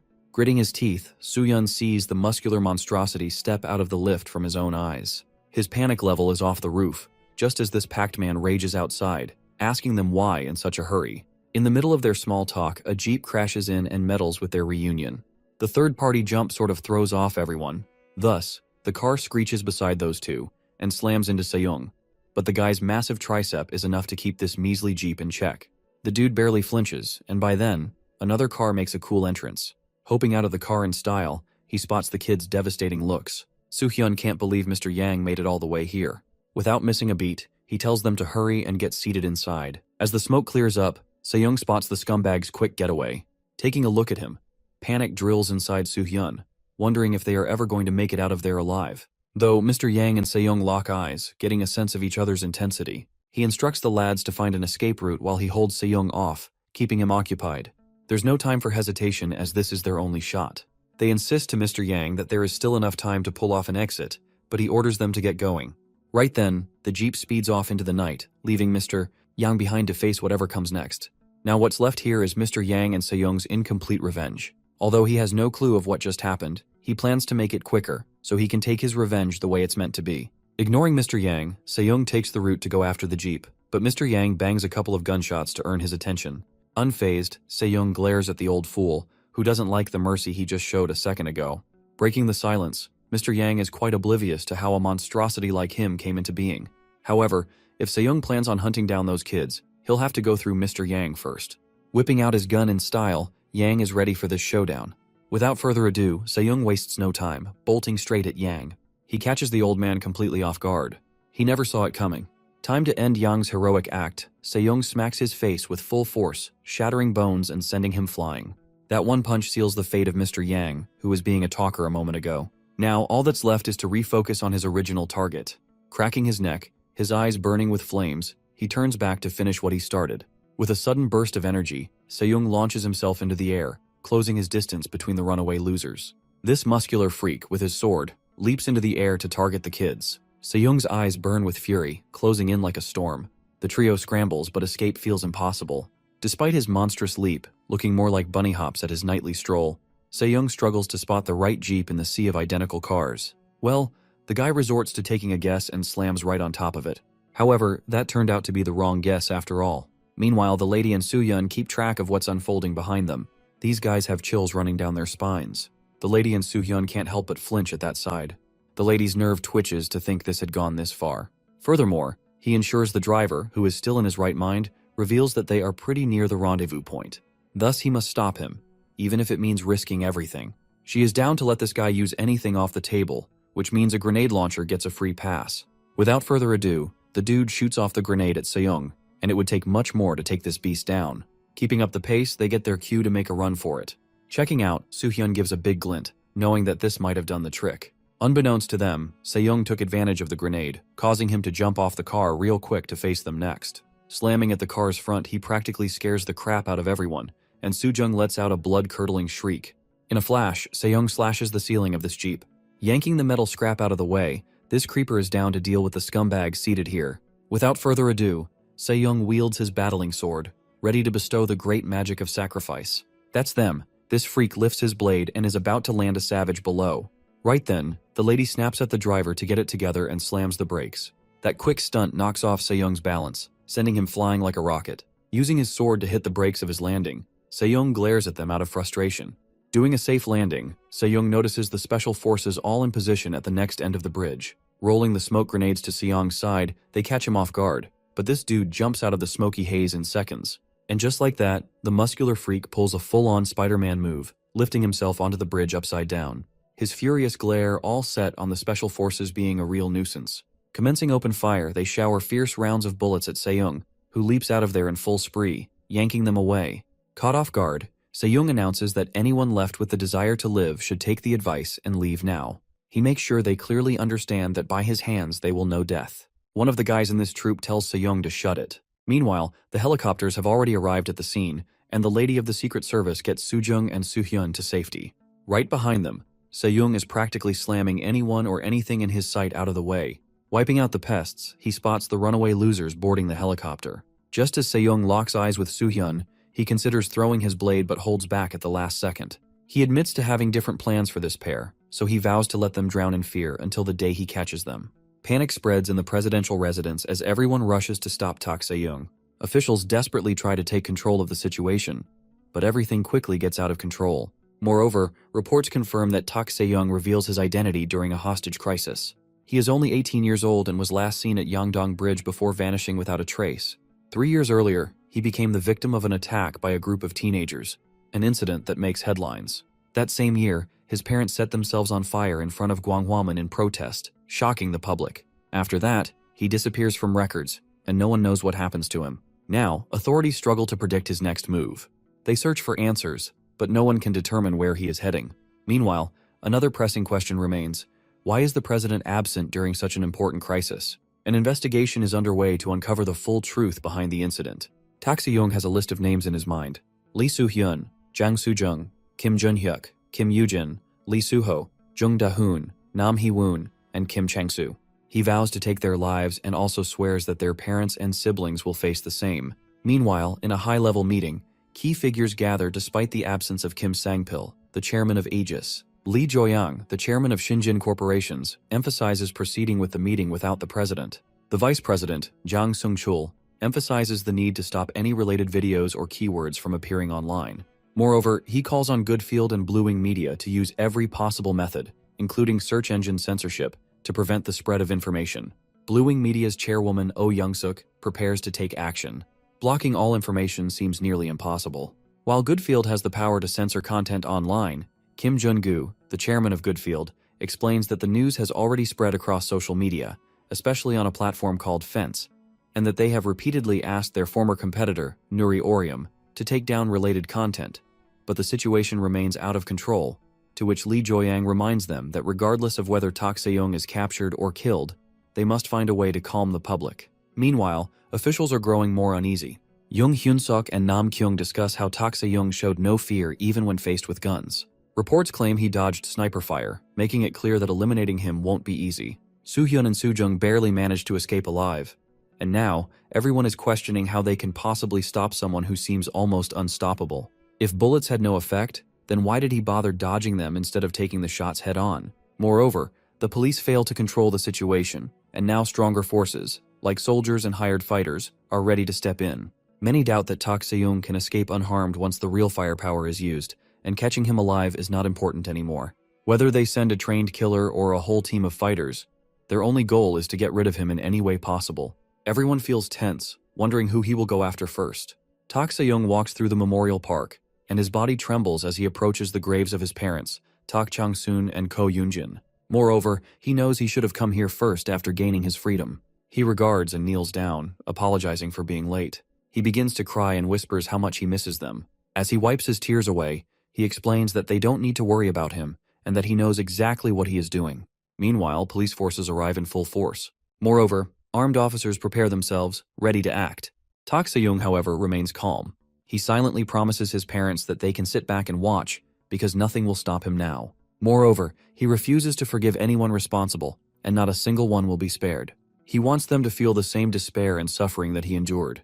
The people who ignored his parents' cries for justice will now face the same silence. Just as he lost his parents, he plans to make their families experience the same pain. That is his decision. The innocent boy his parents once loved no longer exists. He leaves that part of himself behind. Suddenly, the authorities arrive in full force. The army surrounds him, demanding his surrender. Loudspeakers blare orders for him to stop and give himself up. But Tak Se-young has no intention of listening. He wants this country to feel the fear and helplessness of having no one to turn to. In his eyes, those who do wrong must face the consequences, and he will be the one to deliver justice. Without hesitation, they prepare to open fire. The helicopter is flying in the sky when Tak pulls out his sword and strikes inside the helicopter. But before they can act, he speaks. Tak Se-young starts questioning why they dare to disturb his parents' final resting place. The soldiers hesitate for a moment, shocked by his words. Suddenly, a loud crash shakes the ground, catching everyone's attention. Confusion spreads among the forces as they struggle to understand what just happened. The helicopter crashes on the ground, and Tak Se-young quickly moves toward the helicopter, surprising everyone. The soldiers realize what he is trying to do and start shooting, but he is too fast. Bullets fly everywhere, but he dodges them easily. Everything turns into chaos as some officers get caught in the crossfire, falling to the ground in pain and confusion. Afterwards, a message comes from headquarters. The commander listens and looks shocked. The order is clear that Tak Se-young must not be killed. He isn't just a criminal. The government sees him as someone useful for the country. The soldiers are shocked by the sudden change in orders. Despite all their efforts, including bombing him, Tak Se-young remains unharmed. The soldiers are in disbelief, wondering how they could possibly capture someone as dangerous as Tak Se-young.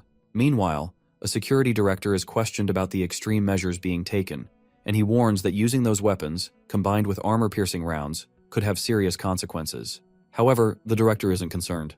He points out that the chairman just witnessed his own son's death on live television, and in such a state of rage, he isn't thinking rationally. To him, the only thing that matters now is revenge. When someone expresses concern about the situation getting out of control, the director simply says exactly what he expects. Aegis mercenaries and security forces from the Middle East have ended their contracts and are now heading back to Korea. Moreover, the sudden movements shock everyone, leaving them questioning if this is really happening. At the same time, employees from Aegis's subsidiary companies, with a force 20 times larger, are gathering in Seoul from all across the country. The scale of the operation raises fears that the chairman is willing to start an all-out war in the middle of the capital just to avenge his son's death. Meanwhile, the forces struggle to keep track of Tak Se-young. Reports confirm that they have lost sight of him. When asked about the Bravo Company, the response is terrifying because they have suffered heavy casualties and urgently need medical support. Reinforcements are waiting for further orders while leaders decide the next move. The commander demands that all Bravo troops who are not in critical condition be called in immediately. He wants to hear firsthand why their elite special forces suffered such heavy losses, and how an entire tank platoon was destroyed, all while fighting just one civilian. Kim Jong-hyuk wonders if Chang Soo, the man he had secretly ordered to handle the situation, might have revealed his involvement before dying. Or maybe Chang Soo was just unlucky, dying at the worst possible time. Either way, the timing is making him paranoid, making him feel like he might be the next target. Moreover, he curses Chang Soo for being useless even in death. Meanwhile, his phone starts vibrating with an incoming call from Kim Yoo-jin. Moreover, Kim Yoo-jin calls him because she demands to know why he took so long to answer, to which he replies that he only picks up because it's her, but he's on edge, fully aware of the situation around him. She brings up Kim Jong-hyuk's involvement, saying she knows he ordered Chang Soo to deal with Tak Se-young. Afterwards, he becomes shocked and realizes how she knows. Yoo-jin quickly reveals that Chang Soo never kept secrets from her. That idiot, he thinks, furious that his orders have been exposed. But instead of backing down, he snaps at her, telling her to do whatever she wants. If she wants to go and expose everything to Chang Soo's family, she's free to do so. He becomes angry and throws harsh words her way, but Yoo-jin isn't having it. She calls him out on his attitude and tells Kim Jong-hyuk to be more careful with his words, to which he asks why she called in the first place. She then brings up Tak Se-young, hinting that she might know a way to put an end to his bullshit. Afterwards, Jong-hyuk demands to know what she means. How could they possibly stop him now? To which Yoo-jin calls him hopeless and reminds him of something, an old incident that started everything. At first he's confused, but then it clicks. That day, when they had all ganged up on Se-young, he had refused to back down. Even as they hit him over and over, he kept screaming, taking every blow without breaking. Jong-hyuk remembers now the boy they had mocked as a knight in shining armor, always trying to stand up for others, no matter how badly he was beaten. Tak Se-young is spotted near the Jeomdan mountain hiking trail. The soldiers quickly move into position, ready to strike. Confident in their firepower, they believe this attack will finally put an end to him. Afterwards, gunfire bursts, and for a moment they assume they have succeeded. But then, screams echo through the area as something moves through their ranks. Soldiers collapse one by one, unable to react in time. Panic spreads among soldiers as no one can see him. They shout in confusion as they struggle to locate their target, and the situation becomes out of control because Tak Se-young is still out there, and he's not going down easily. At the same time, news stations report a horrifying crime that took place 2 days ago near Samsung Station. A hostage was brutally killed, and experts see it as a direct attack on the country's authority. Moreover, police officials promise they will not ignore criminals who put the public in danger. As authorities block off major roads, the hunt for Tak Se-young continues. Specialists examine his past, believing that losing his parents at an early age affected his mental state. A youth counselor, Lee Jung-ok, suggests that his difficult childhood may have stopped him from thinking clearly. Another question is why he waited 3 years before taking action, wondering if his trauma made him imagine a reality that doesn't exist, to which psychiatrist Lee Bang-seok claims that Tak Se-young is a psychopath, suggesting that his past trauma has made him emotionally detached from others. Another expert argues that no matter the circumstances, murder is never acceptable. Instead of resorting to violence, he should have sought legal help or turned to those around him for support. Moreover, some believe that law enforcement alone isn't at fault and that the police need more authority to ensure public safety. Concerns grow that innocent citizens could be in danger. Others argue for looser gun laws and stricter measures against criminals to prevent similar incidents in the future. Meanwhile, social media is flooded with discussions about Tak Se-young. Online posts highlight his transformation from a bullied student to a ruthless avenger. Some wonder if his parents' tragic deaths were just the beginning, speculating that he might target his former tormentors next. Others debate whether his violent actions were planned over the past 3 years, or if society's neglect played a role in turning him into a killer. In the middle of the serious discussions, some users find amusement in the comment sections, treating the situation like entertainment. Afterwards, a shocking video of Chang Soo's decapitation has leaked online, spreading rapidly across social media with hashtags linking it to Tak Se-young and the murder case. Users react with disbelief, horror, and even dark humor. Some express shock at watching the video multiple times, while others joke about the remaining targets losing sleep. Speculation arises about who the other 7 might be, with links being shared to profiles for more information. Opinions are divided. Some doubt the video's authenticity, while others argue that multiple versions circulating online prove it's real. One viewer points out that Tak Seyoung's strength is beyond human, comparing him to a real-life action hero. Some even joke about him having superpowers and suggest raising him like a game character. International users start sharing the video, causing a global stir. Meanwhile, the police are deep into their investigation. The Major Crimes Unit has recovered most of the items from Tak Seyoung's apartment and started analyzing them. Authorities are now trying to determine whether he stayed in contact with any of his neighbors, searching for more clues about his actions and possible connections. A team is currently questioning people in the area, hoping to gather useful information. Investigators are also searching online for any clues related to Tak Seyoung. As soon as the hostage situation began 2 days ago, authorities started digging into his online presence. Since he had been living in isolation, they expected to find something from his past social media activity. However, despite checking his accounts, there were no recent traces of activity. To make matters worse, all records from more than 3 years ago had been completely erased, leaving them with no digital trail to follow. Moreover, searching online seems pointless now. An officer mentions a report from the previous day about Tak Seyoung. It came from Memorial Park, where his parents were laid to rest. However, there hasn't been any word from the army. Despite their efforts to capture him, there's no proof they actually succeeded. Another officer hesitates before sharing something troubling. The team sent to the scene has gone silent, and no one can reach them. This leaves everyone stunned. How could an entire unit just vanish without a trace? The police tried contacting Ground Operations Command for answers, but all they got was an unclear response. The officers will be returned once an investigation is complete. Moreover, the situation becomes even more confusing as questions arise about who is actually being investigated. Instead of focusing on Tak Seyoung, the authorities seem to be targeting the officers who were present at the scene. This feels completely illogical, leaving many frustrated and suspicious. With the military refusing to disclose any details due to security regulations, doubts begin to grow. It feels like they're hiding something, and some begin to wonder if the situation is completely out of control. Afterwards, the situation takes an unexpected turn. Despite Tak Seyoung acting alone with no links to terrorism, the military is forcing its way into the case, insisting on the need for large-scale operations. The sudden involvement raises serious questions about their true motives. Meanwhile, urgent calls keep coming in, and reports emerge that Jang Soo-jung's security team has requested protection for Kim Jun-hyuk, while soldiers have surrounded Kim Yoo-jin's residence. They claim to be acting under direct orders from Ground Operations Command, and are demanding that local law enforcement withdraw. Moreover, military interference is becoming more aggressive than what is really happening behind the scenes. The authorities are looking into Tak Seyoung's family and have found his aunt, Ko Hyun-jin, who now lives in the United States. She moved there after studying abroad and later became a U.S. citizen through marriage. Officials have contacted embassy agents to get in touch with her, planning to convince her to come back to Korea. However, they are also ready in case things don't go as expected. If she refuses to cooperate, they have an alternative plan to handle the situation. In Los Angeles, someone knocks loudly on a door. The people outside introduce themselves as officials from the Korean embassy. The woman inside, surprised by their sudden visit, hesitates to respond. As she shuffles toward the door, they insist she let them in. She demands to know why they are there, but they avoid answering directly and urge her to open the door. When she refuses, they finally reveal the reason for their visit. It's about her nephew, Tak Seyoung. Hyunjin hesitates before confirming that Tak Seyoung is indeed her nephew. Worried, she asks if something has happened to him. The officials tell her that Seyoung is in a complicated situation and urge her to let them in. Afterwards, she unlocks the door. Before she can react further, a team of armed officers arrives, ordering her. She watches them in shock as the heavily armed SWAT team steps forward, surrounding them. Soo-hyun answers the call with irritation, asking what Hee-woon wants. Nervously, Hee-woon explains that police officers are stationed outside his home, so he feels safe. Moreover, he asks if Soo-hyun is okay too.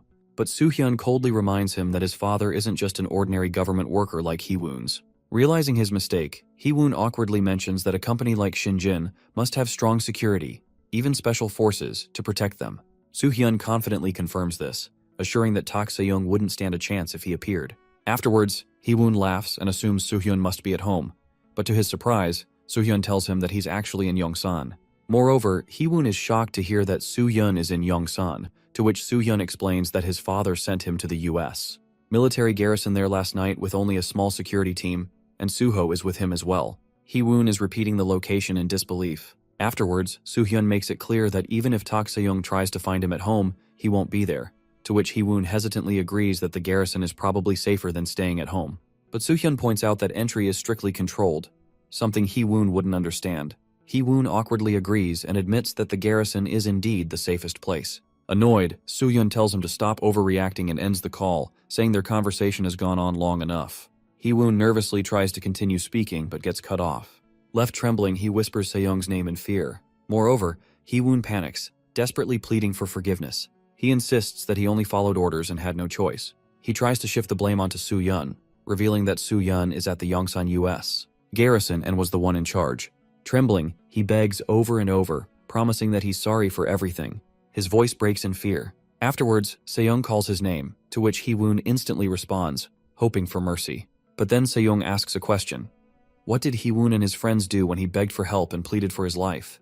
Before he can say anything else, Seo-young ends the conversation without hesitation, and a terrified scream echoes. At Shinin University Hospital, the beeping of machines echoes, and doctors assess the critical condition of Yang Muyal, also known as Mr. Yang. His injuries are severe as his spine is fractured, his rib cage is completely crushed, and his limbs are either broken or dislocated. Moreover, internal bleeding has worsened his condition. Meanwhile, a major decision is made that they are going after the one responsible. The head of Sangmu Hall has left the dojo, likely to take action after what happened to his brother. Given his personality, it's no surprise that he wouldn't take any actions against his brother. At the same time, he asks about Hoguk Hall. The members have been instructed by their master to stay cautious and wait for further orders. Shinjin Lee Joyang calls someone after a long time. A lot has happened recently, causing trouble. However, now is not the time to focus on personal worries. The priority is Mr. Yang, who was severely injured while protecting a foolish young man. Moreover, protecting others was part of Mr. Yang's duty, and injuries were always a risk in his line of work. Shinjin Lee Joyang feels sad and upset about what he has put him through. Moreover, Mr. Yang agreed to protect the man's son because of old connections, even though he wasn't eager to do so. Now he is badly hurt because of the son's foolish actions. However, there's no use in blaming anyone. Muyol made his own choice, and as a bodyguard, he knew the risks that came with his duty. The boy responsible is still on the run, but the army has been sent after him, so it's only a matter of time before he is caught. The old man looking back senses a familiar sense of fear from 20 years ago. With this in mind, a decision is made to reach out to Jang Yeol, the leader of Zhonghua Hall, for possible help. At the presidential residence, officials discuss the latest developments. The president requests a briefing on the situation and is informed that one of Tak Se-young's targets, the son of Deputy Tax Commissioner Nam Ki-jung, has been killed. Moreover, the security forces assigned to protect the victim, including police squadrons and military troops, have been completely defeated. Investigations at the scene are ongoing. Meanwhile, Tak is heading towards Sejong, with authorities actively pursuing him. Afterwards, the president then gives a surprising order. Nam Ki-jung must be detained and prevented from contacting anyone. The request leaves the commissioner in shock. Moreover, the president gives strict orders about Tak Se-young. He says Tak can go wherever he wants, but all roads must be closed so he can't meet anyone. He also wants to hide the news. Reporters must not be allowed to take pictures, and if they do, their cameras should be taken away. If needed, they should be arrested. Some officials are worried, but the president says he will take full responsibility. Moreover, the presidential inauguration is in 2 days, and he does not want people to know what is happening. He believes that if TV news is controlled, the public won't find out, and he is not worried about people sharing information online. The president believes that public opinion is shaped by television, not the internet, which he dismisses as a place where young people just talk nonsense. Moreover, he encourages a commissioner to take on a more important role for the future of the new government, and the commissioner quickly agrees to follow orders. Meanwhile, Tak Se-young stands out in the crowd since he doesn't have a license. People recognize him and panic, shouting his name in fear. Despite this, he remains calm and gets on the bus. News about the deputy's situation has spread, though efforts were made to keep it confidential. Concern arises over Soo-hyun's safety, but reassurance comes as he has already been relocated to Yongsan. This location, specifically within the U.S. Army garrison, was chosen because the threat is not ordinary. A hotel inside the garrison provides a secure place for him. Lee Joyang's quick thinking impresses others, as it wasn't an obvious solution. Getting Soo-hyun inside such a highly secured area with full protection wouldn't have been easy, even for someone with strong connections like Shinjin. However, there is a question about whether extra security was even necessary, to which Lee Joyang responds that the whole place is a military base, and all he did was assign him a few secretaries who would also act as bodyguards. Even with the police and military involved, the suspect was still let go. The plan is to mislead everyone, including their own side, so that the soldiers act as bait if the suspect returns. Moreover, one person even thinks about sending Sujung there for protection. However, another option is suggested by Lee Joyang to take Sujung to a family residence, which is considered even more secure. While this idea is acknowledged, there is hesitation due to the upcoming inauguration. Since things are already tense, drawing more attention could make the situation even harder to manage. Afterwards, one person agrees to send Sujung quietly without informing the guards, ensuring that no efforts go to waste. Moreover, Lee Joyang assures him that the garrison will be informed and that she will be safe. Since it's a U.S. Army base, no one will know what happens inside. To ease concerns, a backup plan is revealed. A helicopter is ready to fly the children from the garrison straight to the airport. From there, a private jet will take them overseas if needed. The level of preparation impresses the listener. Lee Joyang recalls a familiar saying, "Never fully trust anything." This brings back memories of their younger days when that belief was often repeated. Tak Se-young notices that the police are blocking other traffic but letting his bus continue. The driver panics and tries to alert the officers, shouting that there's a murderer on board, but the police do nothing. Moreover, Tak wonders if they know where he's going or if they're trying to trap him. However, it doesn't matter to him. He believes that the people who committed crimes and went unpunished are guilty, as well as those who protect them or choose to ignore their actions. Tak Se-young believes that everyone responsible must be punished, as it's only fair. Inside the U.S. military base, officials discuss sending Sujung there for protection. One person questions the decision, pointing out that she is already under higher security than even the Prime Minister. However, Agent Nam insists that the garrison is the safest place and assigns her to handle the situation. Meanwhile, Tak continues moving through the city. He has passed Sejong Road and Cheonggae Plaza, while authorities are controlling traffic at key intersections, including Sungyamun and roads leading to Seoul Station. Moreover, authorities continue controlling traffic, clearing lanes toward Iljiro while tracking Tak Se-young's movements. They speculate that he is either heading toward Wonhyo Bridge or Mapo Bridge, considering his target, Young Da-hoon, who is in Yeongdeungpo. As Tak crosses the five-way intersection, he moves toward Namdaemun Police Station, confirming that he is likely heading toward Mapo Bridge or Hangang Bridge. Officials acknowledge that he is after Young Da-hoon, but decide not to interfere. However, one officer is shocked by this decision, but the higher-ups insist on keeping the situation under wraps for just 2 more days, prioritizing their own safety over stopping Tak. Panic spreads as news breaks that Tak Se-young has entered the U.S. Army base. Officials struggle to understand how a criminal could bypass such strict security. At first, they assume he found a way to sneak inside, but the truth is far more shocking. Instead of slipping through unnoticed, he broke straight through the outer wall and walked in without hesitation and started shouting the name Lee Soo-hyun. The sudden sound of sirens makes them both pause for a moment. Sujung hesitates, feeling uneasy about the situation, to which her friend dismisses the concern. She assumes it is just a routine security check and urges her friend to continue walking. At the entrance, the soldiers remained firm, their weapons aimed directly at Tak Se-young. Moreover, they give a final warning, demanding that he drop his sword and surrender. Tak Se-young wonders about their determination, realizing that they have no intention of listening to him. His only goal is to find Lee Soo-hyun and Lee Soo-ho, yet these people stand in his way as if he is a criminal. The soldiers repeat their command. Tak Se-young understands that no amount of reasoning will change their minds. He wonders about the world he is facing, where people always treat him as a threat instead of trying to understand his reasons. Afterwards, Tak Se-young finally takes action. The soldiers react immediately as they prepare for a fight. Then, a loud crash breaks, and the ground vibrates under the force of impact. A soldier holding a gun shouts at others, telling them to do something instead of just standing still. Afterwards, the army vehicles come, and Tak fights back with his powerful sword, killing soldiers. The impact of his landing makes a loud bang, showing his great strength. Standing on the vehicle, he grips his sword tightly. The soldiers now know they are facing a very dangerous man. At CIA headquarters, agents closely monitor a live broadcast streaming directly to command and across America. Riley is responsible for recording and keeping the camera steady while making sure every moment is captured. The screen displays that an elite force, known for its strength and skill, is being completely overpowered within minutes by a single Asian individual. The competition between the highly trained soldiers and the lone fighter leaves everyone watching in disbelief. Some had seen recorded clips before, but witnessing it live makes it feel even more unreal. A senior analyst comes forward, trying to process how this is happening. These soldiers were meant to be the best, yet they fell so easily. Meanwhile, another official at the front examines the consequences that, if one person can take down an entire elite squad, the future of Drapa's combat android project is uncertain. The program was meant to create powerful artificial soldiers, but its purpose seems meaningless now. The soldier enhancement program is still far from success, with current methods only improving human abilities by 30%. This level of advancement is nowhere near the extraordinary power they have just witnessed. Realizing the importance of this discovery, an official decides to travel to Korea immediately and tells others they can join if they wish. He also orders an immediate ceasefire, understanding that the target is too valuable to be harmed. Instead of eliminating him, their new goal is to capture and study him. Tak sees a huge number of enemies ahead.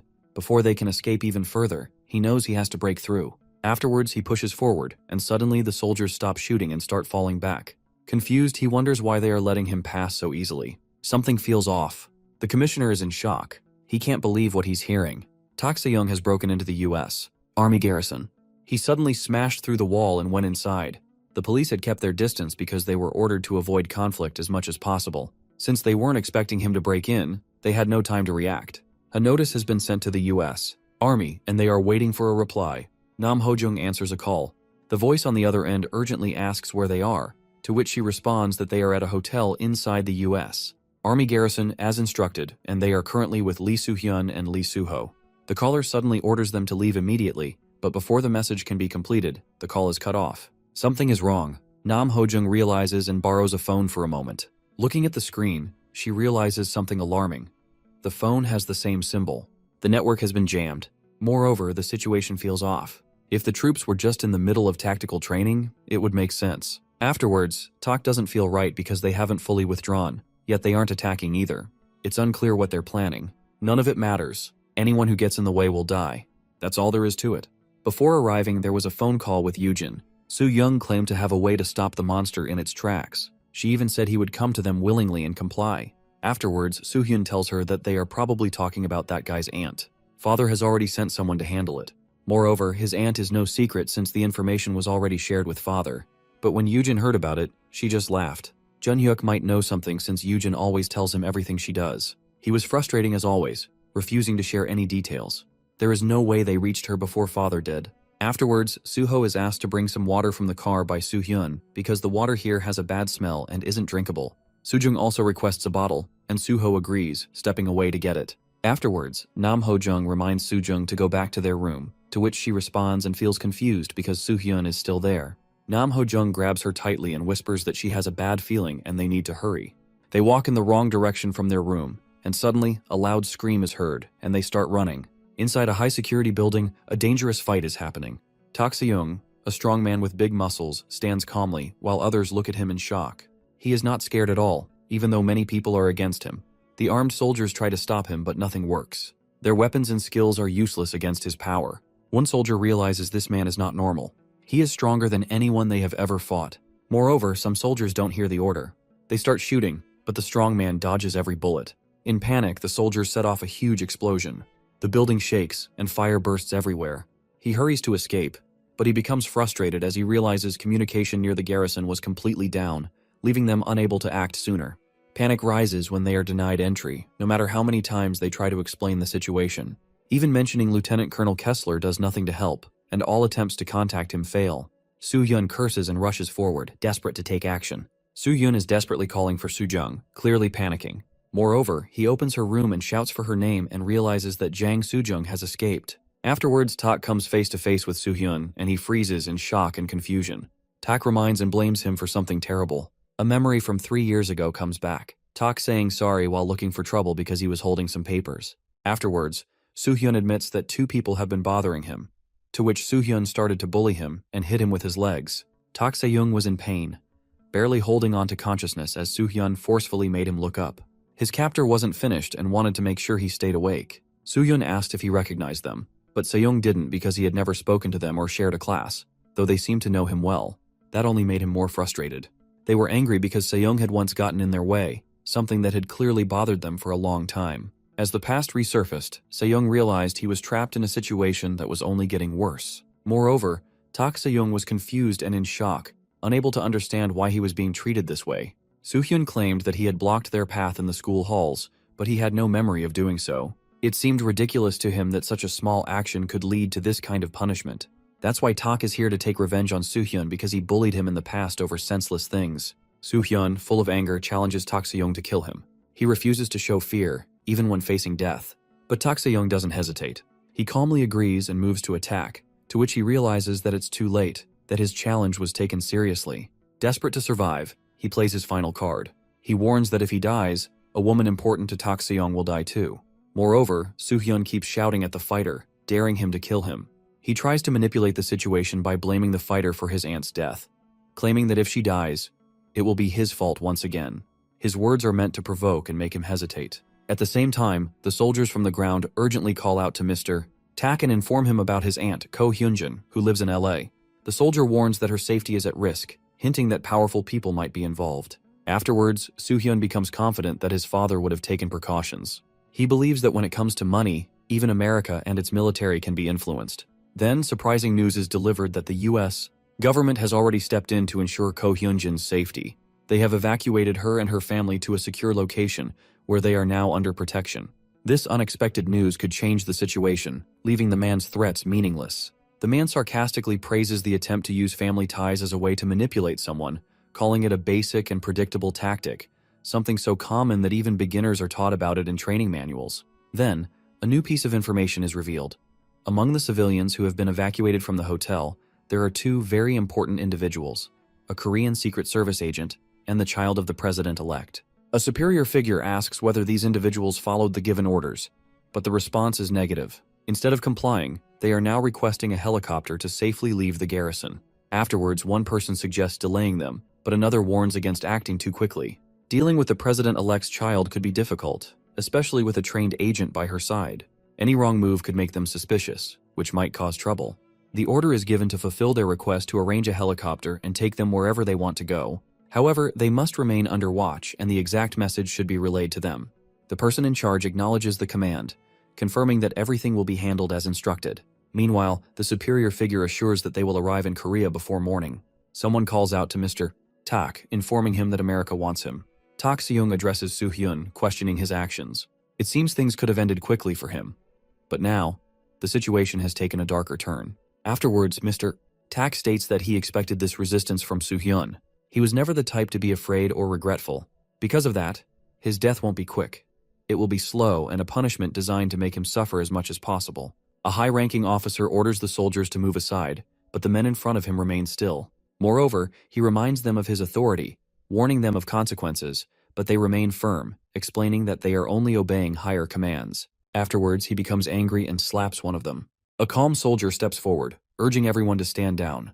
He speaks carefully, pointing out that the captain should understand why they are blocking his path. Instead of arguing with them, he should be addressing the higher-ups. Realizing he needs to act quickly, the captain demands a phone to contact his superiors. However, he is informed that all communications are down in the area. If he wants to make a call, he must leave the premises, leaving him in a difficult position. Nam Ki-jung has been taken into custody and is being moved to a nearby hotel. The orders are to treat him well and avoid upsetting him, as someone will be visiting him soon. His bodyguards will accompany him, and once he reaches the designated location, he is to make contact. Meanwhile, someone enters with a sudden phone call from Nam Ho-jung of the Secret Service, his father urgently asking about Soo-jung.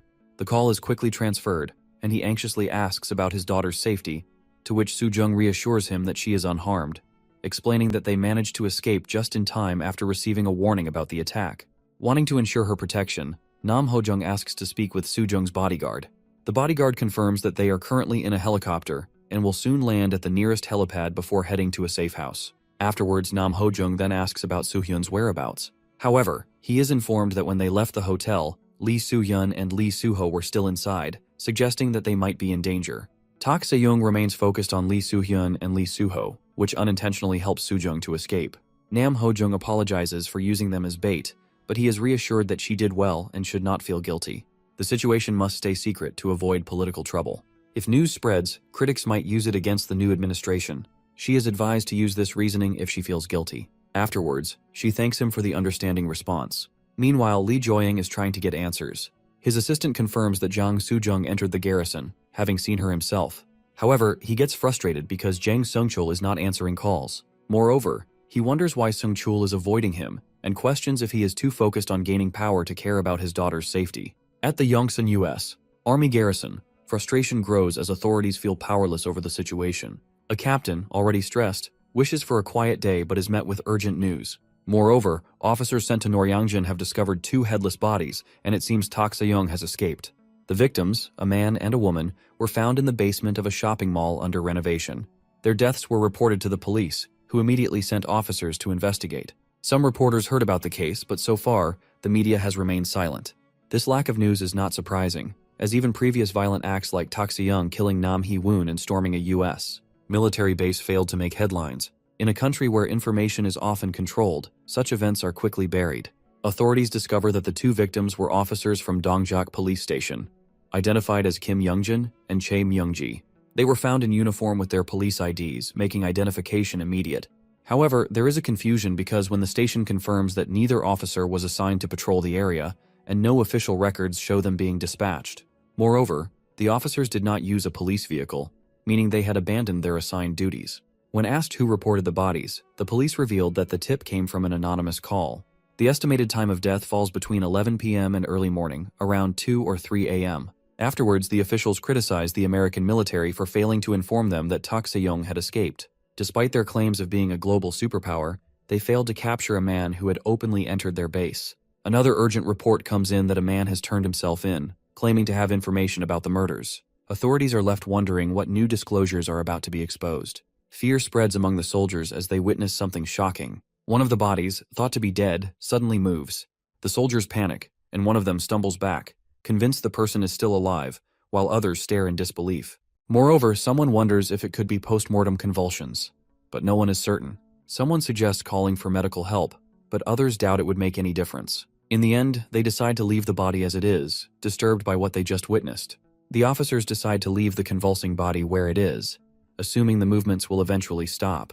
Meanwhile, news arrives that someone from America is on the way to meet Tak Se-young. This person is credited with preventing his aunt's kidnapping and is expected to arrive the next day. Afterwards, Tak is offered a comfortable stay at the base, with food, clothing, and the option to walk around if he gets bored.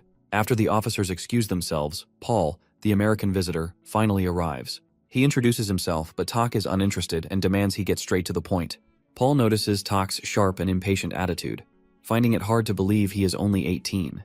However, he reminds himself that despite appearances, the fact remains, Tak is still just an 18-year-old. Paul then prepares to explain the purpose of his visit in simple terms. Paul explains that the situation is a matter of mutual benefit.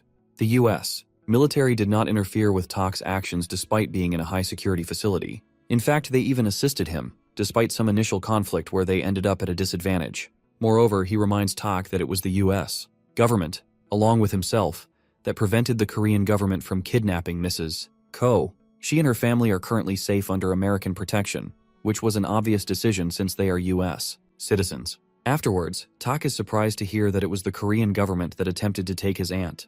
Paul clarifies that the kidnappers were likely agents from one of the departments of Korea's National Intelligence Service. Assuring Tak that the U.S. will continue to ensure his aunt's safety, Paul leads into the request they want from him in return. Afterwards, Tak acknowledges the assistance he received in reaching the hotel without interference, and, in return, offers to grant one request. However, Tak, for his aunt's safety, warns him that they must ensure her well-being, making it clear that if anything happens to her or her family, the responsibility will fall entirely on them. Moreover, he also threatened them as he emphasized that even the smallest harm to his aunt will have serious consequences. If she suffers any injuries, America itself will face the consequences. He gives Paul a final warning. The plan to control Tak Se-young using Ko Hyun-jin has worked, as he has managed to turn the situation in his favor. His intelligence and ability to manipulate events are far beyond what anyone expected, especially considering his young age. Afterwards, a secret tunnel is revealed as a way for Tak to leave the base undetected. Before he departs, he is given valuable information. One of his targets, Young Da-hoon, lives nearby, specifically in Yeongdeungpo.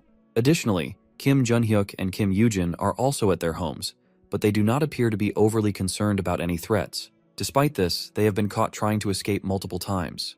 As a final note, a new name is mentioned, Baek Se-yeon, leaving an open question about their significance to Tak. Afterwards, the surveillance team found something important about the name Baek Se-yeon. Kim Jun-hyuk and Kim Yoo-jin often talked about this name. Baek Se-yeon was also attacked by the same group of teenagers. A shocking truth is revealed that there was not just one victim in the attack. Initially, reports mentioned both a male and female student with severe injuries, and 2 ambulances were dispatched. However, the records were later changed to show only 1 ambulance, making it seem like Tak Se-young was the only victim. Those involved admit that they were paid to stay silent, which meant Tak Se-young's parents never learnt the full truth. Even though many students and teachers witnessed the incident, the perpetrators managed to cover it up completely. The truth about Baek Se-yeon's disappearance becomes clearer. Everyone who had any knowledge of her hospital staff, witnesses, and even her family was silenced with money. Her family, like many others, was compensated to stay quiet. However, the situation took a turn when Tak Se-young's parents refused to accept hush money. They saw their son's suffering as something that couldn't be erased with compensation, leading them to take drastic action. The perpetrators, powerful figures in politics and media, believed they could manipulate the situation and control the narrative. Their goal was to keep Baek Sion's condition a complete secret, ensuring the truth never reached the public. The witness finally speaks out, realizing the truth should never have been hidden. The situation was too big to cover up, yet fear kept everyone silent. Now, with 2 police officers murdered who were his co-workers, and the witness is terrified for his own life, he decides to confess. Meanwhile, someone arrives in the room and tells the news to his captain that Tak Se-young has been spotted escaping the garrison, heading straight for Gangnam. The officers are shocked to know that Tak Se-young was inside the garrison the entire time. If that's true, then someone else must have been responsible for last night's murders. Afterwards, the captain quickly instructs the detectives to check on Kim Jun-hyuk and Kim Yoo-jin. They become confused if Tak was inside the base. How could he have been involved in the attack? And if it wasn't him, then who is responsible? People online are watching real-time footage of Tak Se-young running toward Gangnam. Some are reacting with shock, while others treat it like entertainment.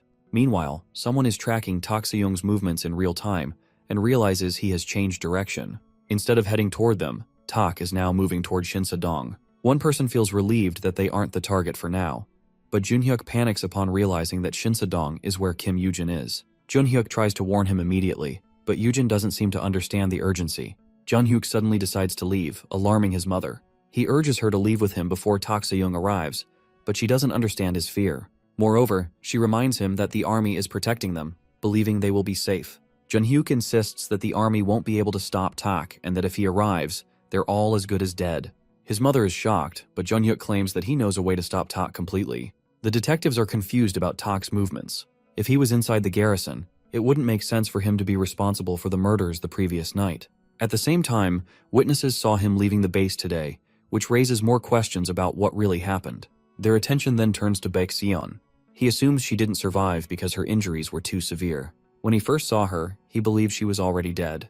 However, Captain Detective isn't convinced and demands an investigation from Detective Kuto to confirm whether she is truly dead or still alive. Afterwards, the detective orders a full investigation into Baek Sion, demanding every piece of information available. Moreover, he also asks about her parents, wanting to know if there have been any updates on them since the incident. Meanwhile, fear spreads among those being targeted. Someone realizes that the authorities, both the army and the police, are powerless against Tak. Jun-hyuk panics as he becomes convinced that he will be the next victim. A frightened person reveals that Baek Sion is currently at Yongjin University Psychiatric Hospital. Moreover, he insists that he is telling the truth. Afterwards, Tak reminds him that since the incident has happened, every effort was made to find Sion, but she seemed to have completely disappeared. The media, school, and even classmates' social media accounts acted as if she never existed. The cover-up was so thorough that even those searching for her began to question their own memories. Moreover, Tak realizes how wrong this is. No one, whether a classmate, teacher, police officer, or even the government, should be able to use ignorance as an excuse. The authorities ignored the desperate pleas of Sion's parents and erased the life of an ordinary girl. This injustice is what has led him to take action. A group rushes toward the second floor of Yongjin University Psychiatric Hospital, determined to reach their destination. A doctor falls onto the ground and is knocked aside but insists that he is fine. Meanwhile, someone finally arrives at their goal, addressing Baek Sion after a long time apart. At the same time, panic spreads as Tak Se-young is spotted entering the hospital. His arrival is unexpected and makes everyone shocked. Guards outside Baek Sion's room are waiting for Se-young to show up when they notice cracks on the floor. Instead of climbing up the stairs, Se-young opted to jump through the ceiling instead, and into the second floor. Horror is visible on the soldiers' faces when they see Se-young pop out of the ceiling, but to their surprise, as soon as he lands on the ground, immediately dashes forward towards the soldiers. Before they can even react, they are hurled against the wall, only to be met with an unstoppable barrage of fists. After knocking out all the guards and clearing the passage, Se-young looks around to find Sion's room. However, his eyes widened when they shifted to a room. Blood splattered all over the door's glass. Carefully, he opens the door, having no idea of what he might witness. But to his surprise, blood coats the room, and in the middle of the room, Sion is twirling around with a hand in her knife, while, on the ground beside her, Jun-hyuk is holding his bleeding throat and his mom. Oh, Young-suk can't help but cry for her child. Tears fall down Young-suk's face. Jun-hyuk chokes on his own blood. His mom cries out and curses them for laying their hands on him and claiming they had no right to hurt her son, but she falls silent when the same knife which killed her son pierced through her throat as well, murdering her in one blow. Xion then tells the dead body, the only people who could say those words were Se-young's parents. She then turns to Se-young and greets him, but Se-young is stunned. Baek Xion was a Trafford student from Hoyun Girls Middle School. She was the #1 student there. On her first day of school, she was eager to meet everyone, but at the same time, she was expected to perform well in this school too. One day, Tak Se-young was looking for items in the trash can that the bullies threw away, but when Xion tried helping him, he warns her to not help him, as he is scared of the bullies and what they might do to her too. But instead of heeding his warning, but she assures him that she'll play along, pretending to be just another student who bullies him. Se-young's lips trembles, trying to hold back his tears as this new girl is actually trying for him and will go through all these troubles just to help him. And now in the present, these two are staring at each other. Nostalgia hits them hard. Another memory of them races through Sion's mind. At a cafe, Sion reveals a guy asked him out. Se-young gets a strange feeling inside him but finds it natural as she is popular, smart, and pretty, but reminds her if someone finds them together she might get into trouble. Though Sion smirks confessing, she rejected the guy who asked her out. It was Lee Suho, Se-young's bully.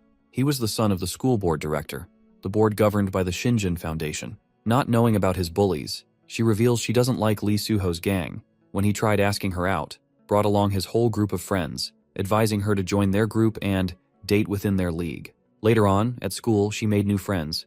Hyejung said to her she'd introduce some kids from another class. Se-young tells her not to leave, but she has to leave as other kids have been avoiding her lately, though Se-young insists her to not leave. Listening this, she gets annoyed, asking him what has gotten into his head and if he wants her to be an outcast. Narrowing his face, Se-young confronts, she is already an outcast, the moment she rejected Lee Suho and started hanging out with Se-young. He explains, if she shows up today, they will give her a mission. They will tell her to do as they say if she want to be friends again. Se-young finds the idea of doing a mission pretty easy. Se-young's body trembles, doubting she ever drank glue, smoked cigarettes, or stolen from a store because they might make her far worse. Memories keep flooding back. Then the memory of the final incident comes to mind, when he was being beaten to death but Sion intervenes to make them stop. She had the same look on her face, the look she has right now in the present, but the only difference is the scar she got because of that injustice. Overwhelmed by the emotions, he cups her face, fingers trembling against her skin. He falls to his knees. After Sion tried stopping the gang from getting bullied in the past, the bullies took them to an abandoned building in the school. Se-young's body trembles in fear. While Chang-soo mocks him for interfering, his laughter is cruel as he calls Sion nothing more than a toy. Meanwhile, Se-young had turned his gaze toward her, but she lay unconscious on the cold floor, her small frame unmoving. Chang-soo addressed him as real knight armor, demanding to know where all the confidence is coming from. Yoo-jin, always up for violence, encourages Chang-soo to beat the shit out of him. Then Soo-jung stepped forward, acknowledging Se-young as the one who has been holding the girl from them. Was he in love with her? The thought sent laughter rippling through the group. Da-hoon laughs maniacally at the thought of two losers dating each other. On the other hand, Soo-hyun asks if he is pissed because Soo-jung and Yoo-jin wanted to set up a kissing booth for his girlfriend. Yoo-jin had laughed, saying they weren't even going to make her do it for free. $5 an hour, that was the price they had set for her dignity.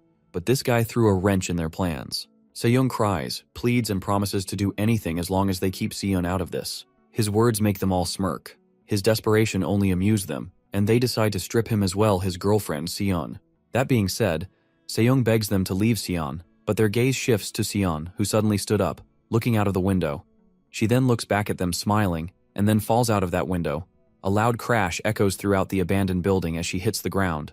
Panic waves off the bullies' faces while Se-young is traumatized.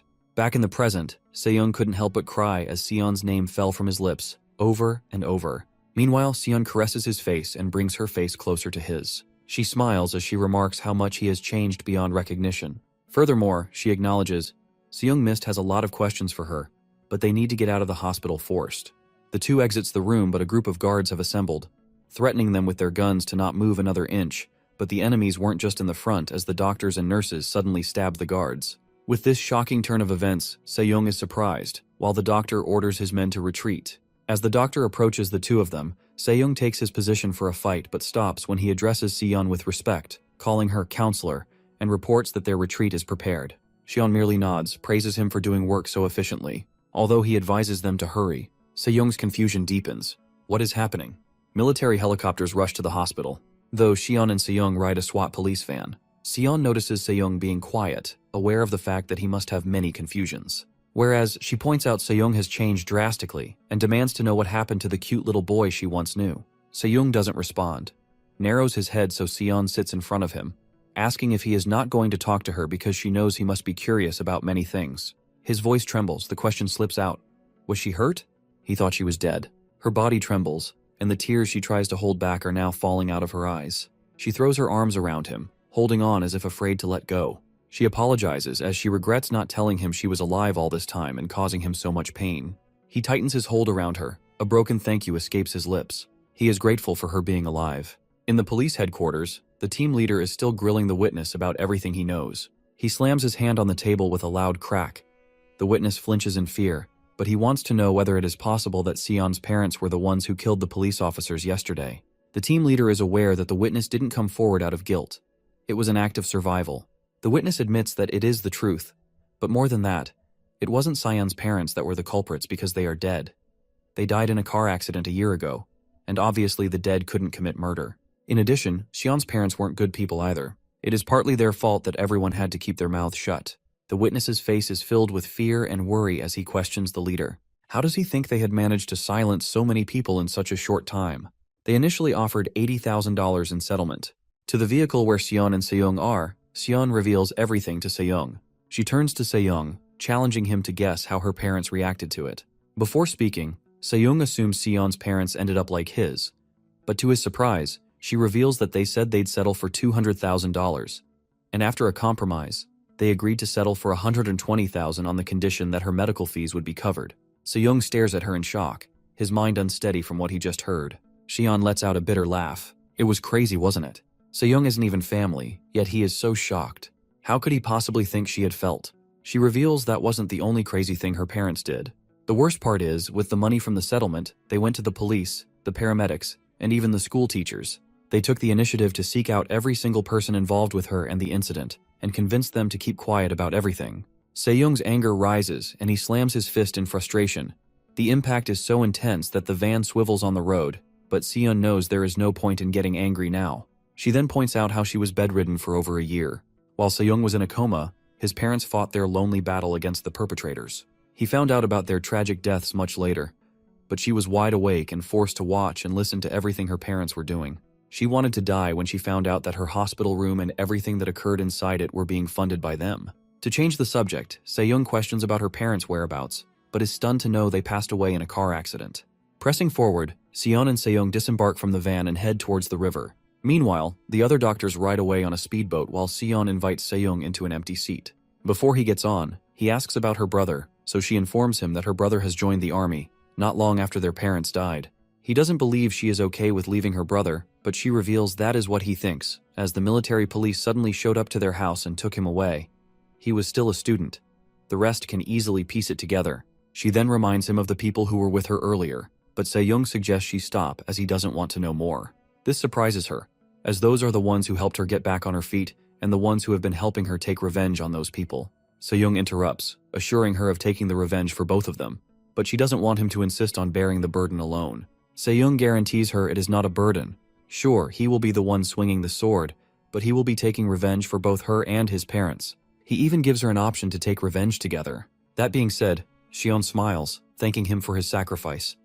This makes him smile, but his expression darkens when she rejects Se-young's offer. She tells him to go ahead and kill them. After all, they deserve to pay for what they have done to them. But as for the people who turned a blind eye and everyone else who contributed to the crime, she is going to kill them all, and that is her idea of revenge. Hearing this, Se-young's eyes widen in shock as she isn't the same girl anymore, while she smiles with a crazed glint in her eyes. Sion admits that last night she killed the 2 officers who were dispatched on the day of the incident. She decapitated them, just like Se-young, so they probably are thinking he is the culprit. She apologizes to him for that.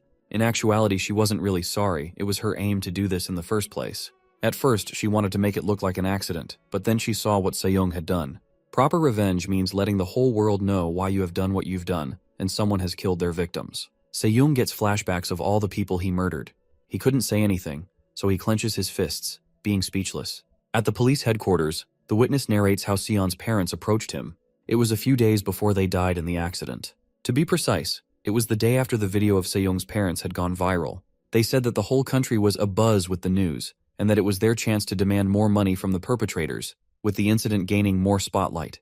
They wanted the witness to lend a hand. The team leader is in utter disbelief. How could parents sell out their own child? Were they even her real parents? But the witness declined the offer. The parents of the perpetrators are powerful people, so he was scared and uneasy about getting further involved, plus what Sion's parents were doing was just plain cruel. The leader is well aware. The witness didn't find it cruel or anything. He was just scared. However, the witness continues speaking, confronting Sion's parents who died in a car accident, but he knows it wasn't an accident. The team leader stutters in disbelief, but before he could go deep, the witness pulls out his phone from his pocket, quietly slides his phone to show him a text.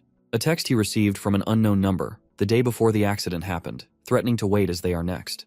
The witness, at that time, had a feeling that something is connected to Bayek's family, but he ignored that odd feeling. The leaders assumed if it were the bully's parents, maybe they were trying to keep others from squealing.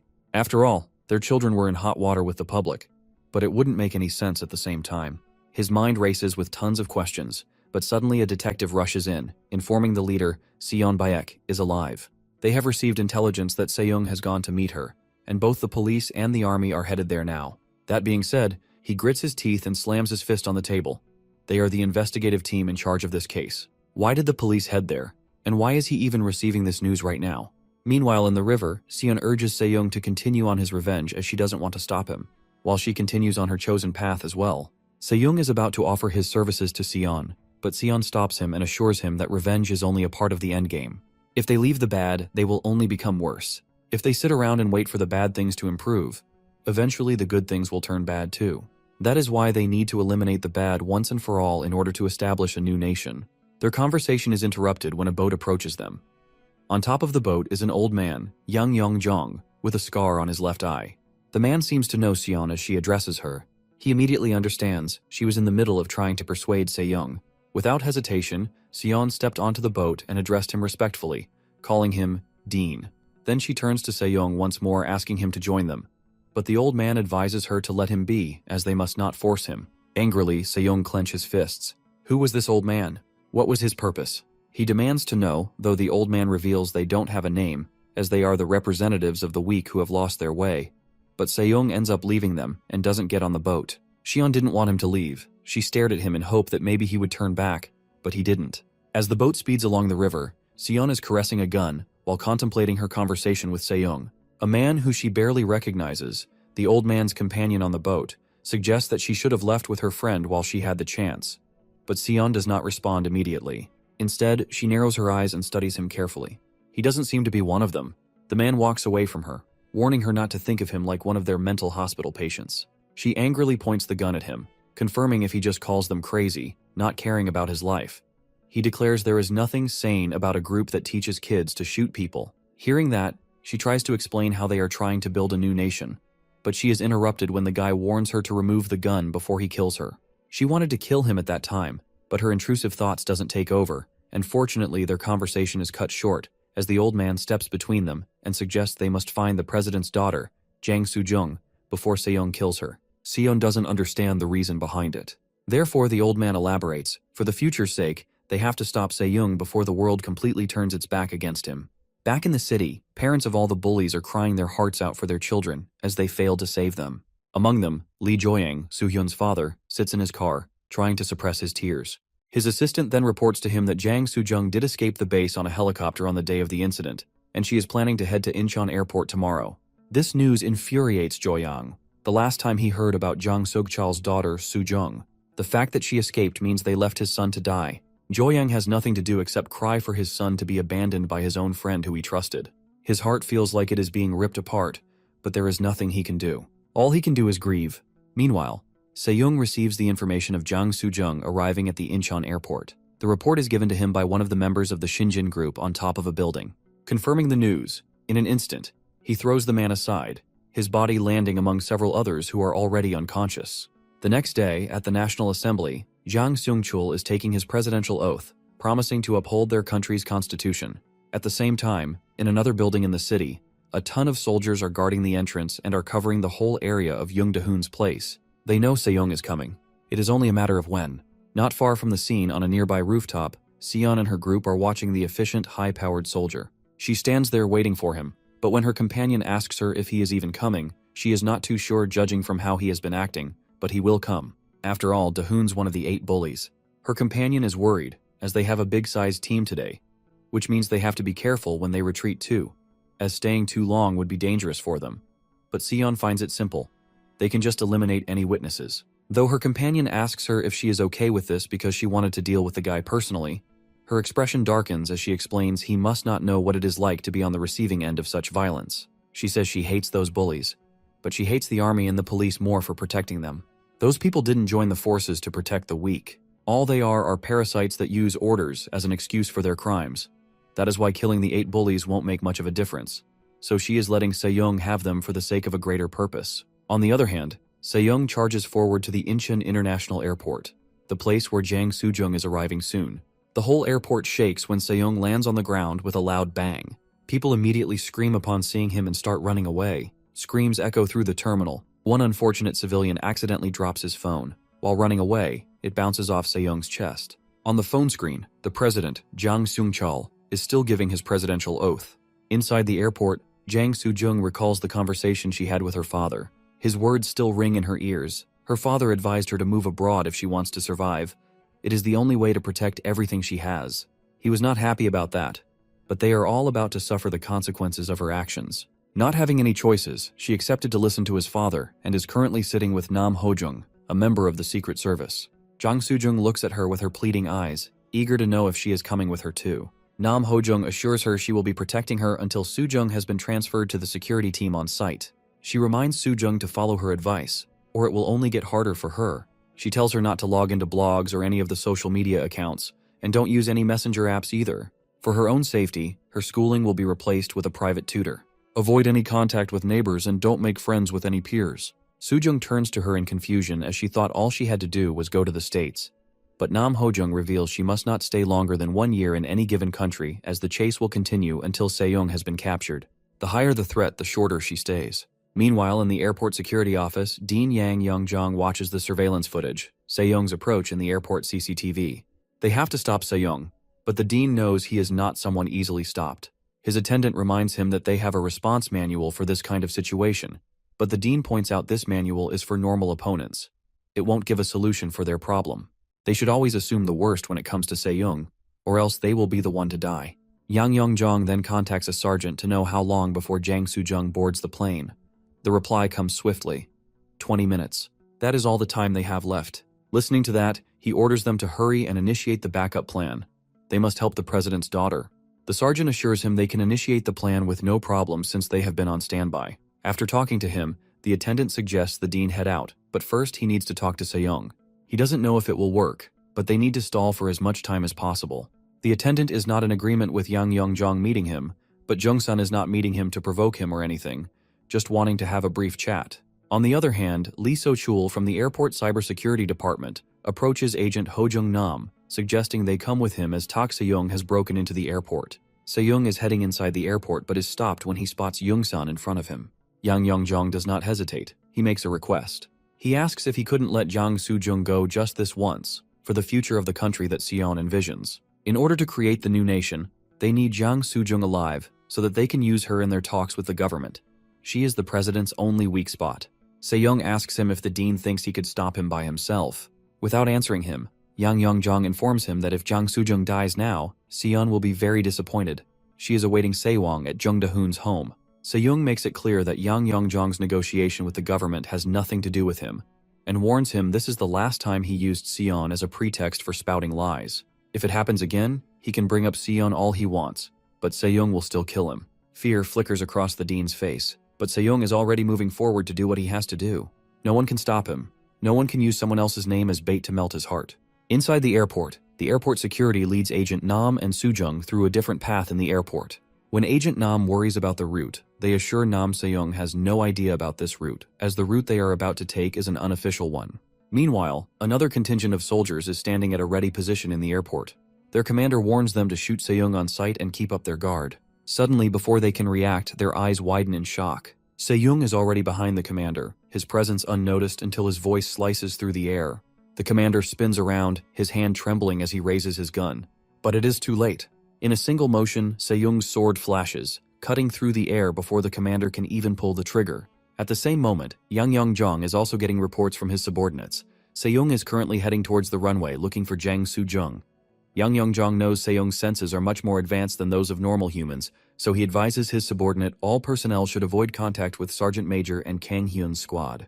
The subordinate assures him Jang Soo-jung will escape in one piece. As for Sejong, he stopped walking calmly in the airport, but instead opted to jump off the window onto the runway. From there, he spots Soo-jung running into an airplane on the other side of the field. Sejong screams at them furiously, catching their attention. Therefore, Soo-jung and Nam quickly climb up the plane, while Sejong tries to run across the runway.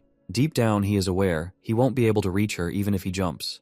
The airplane is about to take off. Not having any other option, he pulls out his sword and prepares to throw it in. Sword arcs around the runway and follows the plane as if it is attracted to it.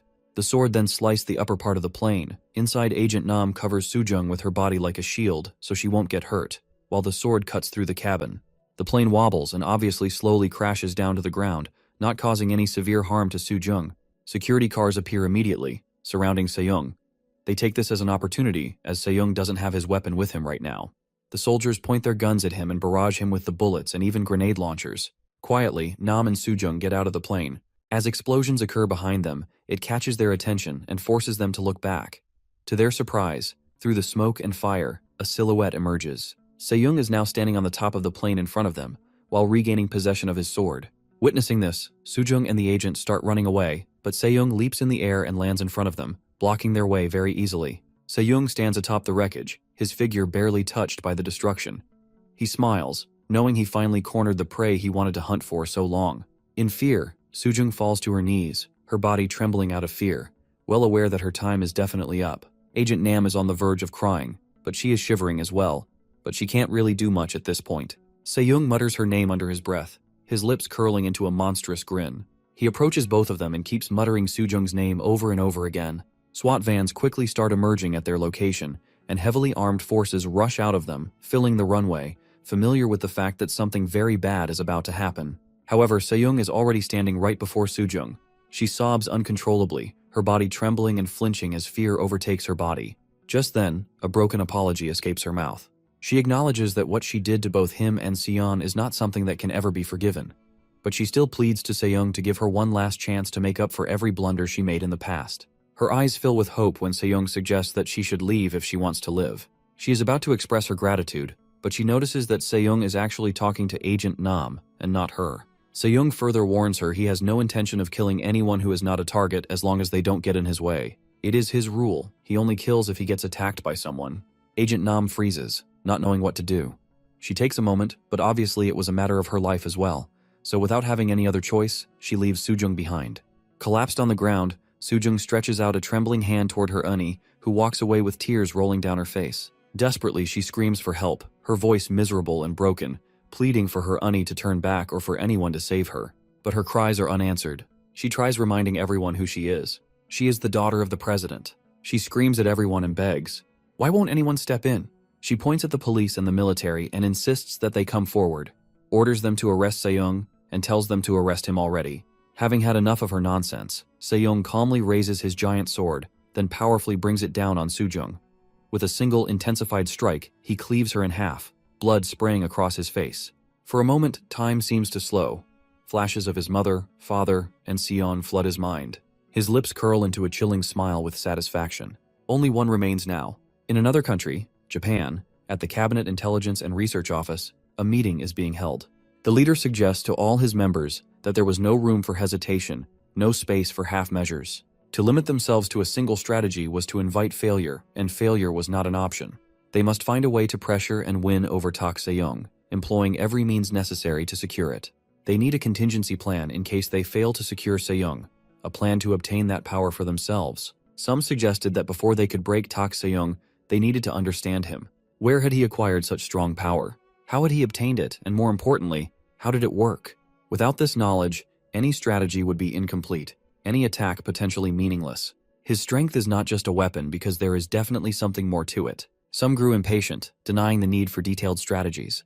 Plans, details, and careful approaches were meaningless now. What mattered was securing Tak Sejong by any means necessary. The world is on the verge of transformation, and the one who takes this as an opportunity will shape its future. Both guns and the army can't get past that superhuman. If they were to produce 1,000 or even 10,000 of them, something very unreal would definitely get into this world, beyond anyone's imagination. In another environment, Paul is being informed by his assistant that China's Zhao Xinchao will personally be leading the forces. Receiving this information, Paul wonders, it's only a matter of time before Sejong starts attracting interest from all over the globe. Nobody would have ever guessed that Zhao Xinchao would be leading the forces, of all people. His attention is pulled towards his assistant when he informs Paul that they have knowledge of over 3,000 Chinese spies currently operating undercover in Korea, and that figure doesn't even include companies and organizations. Paul's mind wanders. Those people use their strength number even when it comes to spying. Though the assistant assures him they are starting to see movements in Japan as well. But Paul tells him to let them fight amongst themselves. This shocks the assistant. He hesitantly questions his boss if he is not going to take any measures against them, because if Japan or China get their hands on Sejong, it would be a literal war. He insists, Paul, they will be willing to forgo diplomatic relations and resort to force if it means securing Sejong. So this is not something they all should simply be writing off. However, Paul is smirking because he somewhere has an idea that it won't happen. Once someone gets on Sejong's bad side, they are out. The assistant interrupts urgently. Tak Sejong could be won over, not just by force, but by money or power maybe. And if another country wins him over, it wouldn't just be a loss, it would be a catastrophe. Paul agrees that the other countries might make him a few offers, but he doesn't think that Sejong would accept. But if China offered him land and governing power, in that case, Sejong's aunt and her family, who were designated as protected persons, could transfer them to Fort Bragg. They will even employ the help of folks there. The assistant's eyes widen when he realizes Paul will have the 82nd Airborne Division protect a civilian family. Paul laughs manically. His expression turns into something dark, finding it a great idea. He wants to get on Sejong's good side, and he will do it using his aunt. Back in the city, So-Yan's father, chairman of Xinjin, Li Joyang, is standing in the rain, still mourning the loss of his son, and promises to get revenge for him and to make Sejong's death more painful and terrible than his. And the people who stood by and watched his wrongful death will have no exception at all. They will all pay. After the funeral, the families of the victims held a press conference, with Li Joyang acting as their representative. Their statement was filled with rage, and they wept, knowing all their children had been brutally murdered within days by the murderer Tak Sejong. They denounced the government for its incompetence and its haphazard response to the situation. Citizens were in great shock when they learned the true scale of the disaster. Chang Su and the president's daughter hadn't been the only victims. Most of their friends have also been murdered, but that was only the beginning. Once headlines started reporting hundreds of innocent police and military personnel had been killed during Sejong's killing spree, there was public outcry. Families wept, their cries of grief piercing through the nation's collective shock. Outrage erupted like wildfire. Those who had glorified and defended Sejong all but vanished. He was considered no more than an unruly, law-breaking terrorist, an evil force that posed a threat to the nation and its people. Tak Sejong has officially become a public enemy. In his presidential office, President Seung-chul watches in horror as the screen plays the final moments of his daughter's life. Sujung, helpless before Sejong's blade. His lips quiver as he mutters her name. His entire body trembles with unbearable agony. His heart feels as if it has been torn from his chest. Clenching his fists, he forces himself to breathe through the pain. He begs Sujung to wait for him in heaven and swears no matter what it takes, no matter how long it takes, he will have his revenge. Suddenly he hears a knock and acts normal. It is Park Sang-gyun, director of the National Intelligence Service. He brought someone with him to advise them on the current situation, as they are in the midst of a crisis. The person is none other than the dean, Yang Yong-jong. After being seated, Director Park explains to Seung-chul that the old man is the one who laid the foundation of the country until he retired from the Ministry of Security, but now he is returning from retirement to get it, so Seung-chul asks if there is a way to kill that guy. That being said, hesitantly, the old man tells them to firstly detain Young Da-hoon. He is the last surviving target. Meanwhile, a large hunk of rocks hits the building where Da-hoon has been hiding. Soldiers steady themselves to be prepared for any attack or danger, but when the smoke gets clear, they notice Sejong on the street. The soldiers are confused, unsure what to do. The commander announces to pay attention and not to retreat or return to base. All the soldiers panic. What are they even supposed to do with that order? Suddenly, one of the guys takes the initiative to walk towards Sejong, claiming this is what the people get when things are being left with zero athletic training, and announces to Sejong that he will be his opponent. He proudly says that size and strength aren't everything. Technique is where it is really at. He reveals that he is a former boxing champion. He mocks Sejong's technique, calling them sloppy punches, which are going to be a piece of cake to dodge for him. The guy lifts his arm in a ready stance.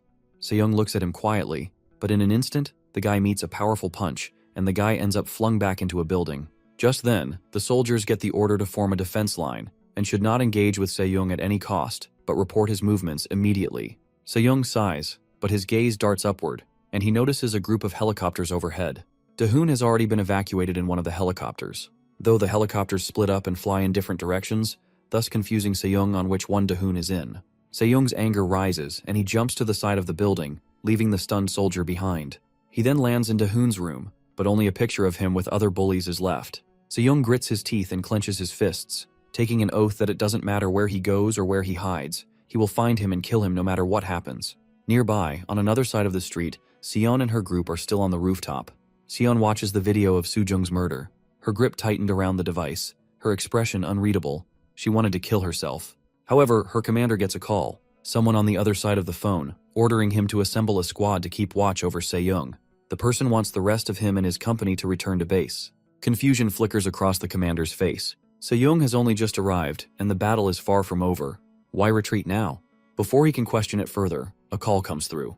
The voice on the other side explains, foreign spies operating in Seoul have set their sights on Sion. Worse, China's involvement is becoming impossible to ignore. They're everywhere, watching, waiting. The situation has totally shifted. Obeying the person's command, the commander agrees to have some company members accompany Sion back to base. The person reminds the commander that he must understand that Sion is very important to them. She is to be reborn as a symbol of their movements. Sion will be the one to spearhead the fall of the current puppet government, so until they return to the base, their top priority should be to keep Sion safe no matter what. Once they are there, he will have to report her every move, and she will not be allowed to leave the premises without permission. Without having any choice, the commander assures him of escorting her personally. Sion already knows what's coming before the words even leave the commander's mouth. A flicker of irritation is visible on her face. Before she can respond, the commander speaks again. He tells her not to be angry with him. She clenches her fists, biting back the frustration. On the other hand, the old man, Yang Yong-jong, President Sung-chul, and Director Park head deep into the forest in a helicopter. A military unit is based up in the area. It doesn't connect the dots for Sung-chul. What can the military possibly do for them at this point? Though Yang Yong-jong points at the tunnel, revealing they will be heading below the base. As they ride deep into the tunnel, Sung-chul tries asking where they are headed and what this tunnel is doing under the base. But Director Park assures him of explaining the details once they are there, as they will be arriving at their destination shortly. Inside the tunnel, Sung-chul's eyes widened in shock to see another door. This one is much heavier and larger than the one outside. Many questions race through his mind. Since when did they have facilities like this? What is going to be inside that door? Is this some kind of hiding spot? As soon as the door opens, he is in utter disbelief. A much larger space appears before them. Getting out of the car, Sung-chul studies the place in disbelief, wondering where they are. So Yang Yong-jong explains that this is the place where they will capture Se-young-tak. To their surprise, Sung-chul gets irritated with the old man's words. What would they even be going to accomplish here? Sung-chul's body trembles with anger. His face turns crimson red as he spits out his words. In his current state, Se-young could annihilate this entire facility without breaking a sweat. No amount of bullets, no squad of soldiers, would be enough to stop him. The only way to even stand a chance would be to drop a missile right into the middle of the city. But even then, Sung-chul knows the truth. Se-young is beyond human limits. Something like this facility would never ever be enough, nor would it work. The old man stays calm and steady, the literal opposite of Sung-chul, revealing he knows a way to deprive Se-young-tak of his power. Though Sung-chul is not ready to hear anything, when the old man confronts him that the method is tried and tested, then Sung-chul becomes speechless. The old man speaks up. Strength, speed, heightened senses, a body that transcends the limits of man. There once existed a man who liked Se-young.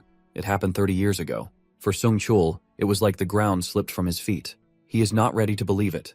How could nobody have known about him? The old man elaborates. Back then, the media was more cooperative. Information wasn't as readily accessible to laymen. But still, Sung-chul doesn't believe that the entire country could have been in the dark about such a figure. So the old man explains that they used a slight subterfuge. The people remember him under a different form. He even reveals that Sung-chul probably knows the man himself. He wonders who it can be. So the old man turns to him. His expressions are unreadable but darkened, and he reveals his code name was Maruchi. Sung-chul stands frozen, his breath caught in his throat, eyes wide with disbelief. His mind refuses to accept what he's witnessing. Maruchi was once the greatest agent at the Agency for National Security Planning. That means he was working for the states. Out of curiosity and shock, he demands to know about his whereabouts. But the news leaves him trembling that Maruchi is dead. He is no more. A man in shock realizes Marucci is gone. Moreover, he wonders how someone working for the ANSP ends up eliminated instead of protected. If Marucci is still alive, he could have been a valuable asset. However, the truth surfaces that North Korea is behind the operation, aiming to capture him alive. In the past, Marucci single-handedly wiped out 3 of their armies, and now they finally strike back. The realization sets in that Tak possesses the same potential, if not greater, than Marucci once did. Back then, Marucci was even younger than Tak is now. The question arises about whether Marucci was captured and eliminated in the same place. It turns out he was captured but not successfully killed. The reason for their failure lies in their objective because they wanted him alive. If their mission had been to eliminate him, escape would have been impossible. Eventually, he meets his end while carrying out his duty, falling in battle against a group of saboteurs. Marucci's downfall seems almost too simple for someone of his caliber. He had infiltrated an enemy submarine deep in the East Sea, aiming to destroy the vessel along with everyone on board. However, his plan does not go as intended. In the important moment of escape, he fails to make it out in time, and the submarine sinks, dragging him down into the ocean's depths. The people evacuated the place in hurry and urgency. Among them, Tak urgently searches for Jung Da-hoon, determined to find him no matter what. Afterwards, Nungkwang Middle School and High School, where memories and unfinished business still linger. Se-young looks for help, but the person he turns to doesn't take him seriously. He dismissed his situation, saying bullying is just a part of growing up and that they have more important things to handle. Meanwhile, the bullying continues, and Se-young gets hit and insulted while others watch but stay silent. Some are scared of becoming the next target, and remind each other not to interfere. One wonders why no one helps, but stepping in feels too risky. The family controlling the school has too much power. Despite everything, Se-young holds on to hope, believing that things might get better someday. Se-young's parents are heartbroken as they look at their child. Their sorrow is heavy. Tak, with determination in his eyes, promises to take revenge for them. A deep rumble grows louder. Suddenly, a loud crash breaks, as if the world itself is reacting to their pain and anger. Hyunsuk arrives, and someone greets him, saying they waited but are thankful he came. The news is heartbreaking. All the children have been killed, including his daughter. Now only his son is left, and they must do everything to keep him safe. Moreover, this place is no longer safe because Tak has found their location. The commander believes moving together as a family made them easier to track. Hyunsuk feels the weight of the situation, realizing the danger is getting closer. Since Tak's final target is his son, a plan is suggested that there is a special hiding place ready for him, and sending him there might be the only way to protect him. Mr. Jang reassures Hyunsuk that he came personally to deliver the message, knowing he might worry otherwise. Their presence is meant to bring some relief in this difficult time. Hyunsuk, feeling fear, thanked them sincerely. Moreover, he also hesitates before asking about his parents, to which Mr. Jang quickly reassures him, promising that everything will be fine. A sudden screech breaks through. Mr. Jang leads the way, his presence firm. Jung Da-hoon hesitates, unsure of his surroundings, and wonders where they are. Afterwards, Mr. Jang assures him that this place is safe, hidden from Tak's reach. He emphasizes the need to stay put for a while, promising that Tak will be captured and eliminated. Meanwhile, Tak remains unwavering. Mr. Jang plans all of this to trap Jang Da-hoon because he wanted to save the lives of innocent soldiers and police, and tells the current location of him to Tak, to which he makes it clear that he is not the one who started this. Those who attacked him first and protected the real monsters are the ones responsible for the chaos. A question arises about whether it was necessary to meet the man in person. The response is firm, because sometimes, taking matters into one's own hands is the only way to ensure success. If there had been no direct approach, Hyunsuk would have never agreed to separate from his son. Moreover, he acknowledges the decision as the right one. Afterwards, Da-hoon, at first his reaction is calm, but suddenly his frustration grows, and he desperately demands to be released, insisting that he wants to be with his father instead. His cries echo, but his pleas go unanswered. Da-hoon's cries demanding to be let out. His voice grows louder, but no response comes. Afterwards, he realizes no one intends to listen. Meanwhile, a discussion unfolds elsewhere, questioning whether Tak will truly fall for the setup. Considering everything he has done, they know better than to underestimate him just because he is young. The plan is in Da-hoon's presence, and Tak won't be able to ignore it. However, Tak will recognize a trap when he sees one and won't simply walk into it. A different approach is needed. Instead of using Da-hoon as bait, they decide to present him as the real target. This way, Se-young won't even realize he has been tricked until it's too late. Da-hoon has to stay there until everything is over because he has no way to escape. Outside, the situation becomes more serious as Tak enters the compound. Moreover, the order is clear that once Tak steps inside, the plan must begin. Everyone gets ready, knowing this moment is important. Inside, Da-hoon is angry and desperate. He bangs on the door with all his strength, yelling to be let out. He shouts loudly, but no one responds. No matter how much he screams, the door stays shut. Afterwards, Tak moves forward with steady steps, calling out Dahoon's name. As he reaches for the door, his grip tightens and he forces it open. The sound of Dahoon's terrified scream fills the air. The room shakes, metal screeches against the floor, and Dahoon freezes in fear. Tak stands there and reminds him that there is no more running, no more hiding. The game of hide-and-seek is over. The ground shakes as loud explosions go off, blocking the entrance. Thick smoke fills the air, making it impossible to escape. Tak stands still, staring straight at Dahoon. Afterwards, he calls his name, making it clear that there is no way out. Moreover, he pushes Dahoon down hard, and the impact is strong, leaving him struggling to breathe. Dahoon's body shakes as he breathes, his heart pounding with fear. Tak watches him closely, waiting for him to get up. The moment has finally come, and Dahoon crashes to the ground. Afterwards, Tak's vision becomes blurry, and thick smoke makes it hard to breathe. His chest feels tight and he coughs, trying to clear his lungs. Dahoon laughs loudly while watching, enjoying the scene like it's nothing more than a game. Moreover, the heavy smoke raises questions. Maybe it's tear gas or even poison, something meant to weaken Tak. But none of it matters. Nothing like that would be enough to stop him. Tak has grown far stronger, not just physically but also in terms of immunity, making him resistant to most substances. Someone who knows him well wonders about the purpose of the smoke spreading through the air. If it isn't poison gas, then what could it be? The answer is unexpected because it isn't a deadly toxin but a powerful drug. 500 kilograms of methamphetamine are being released into the atmosphere. This amount is so large that it could destabilize an entire nation, causing unimaginable consequences. A realization hits him that fighting someone as powerful as Tak may seem impossible. His strength surpasses that of an ordinary human many times over, making him an unstoppable force. However, when viewed from a different perspective, the situation takes on a new perspective. What appears to be an advantage could just as easily turn into a weakness. His heightened senses, which make him so powerful, could also be his downfall if used against him. Everything feels heavy and moving becomes harder. A final goodbye is spoken before everything turns blurry. The fight is over and every enemy is gone. But something doesn't feel right. Suddenly, the body starts to shake, struggling to stay steady. A strange feeling brings confusion, and the air seems different. Afterwards, realization comes too late. This isn't normal smoke. It's a trap, and time is running out.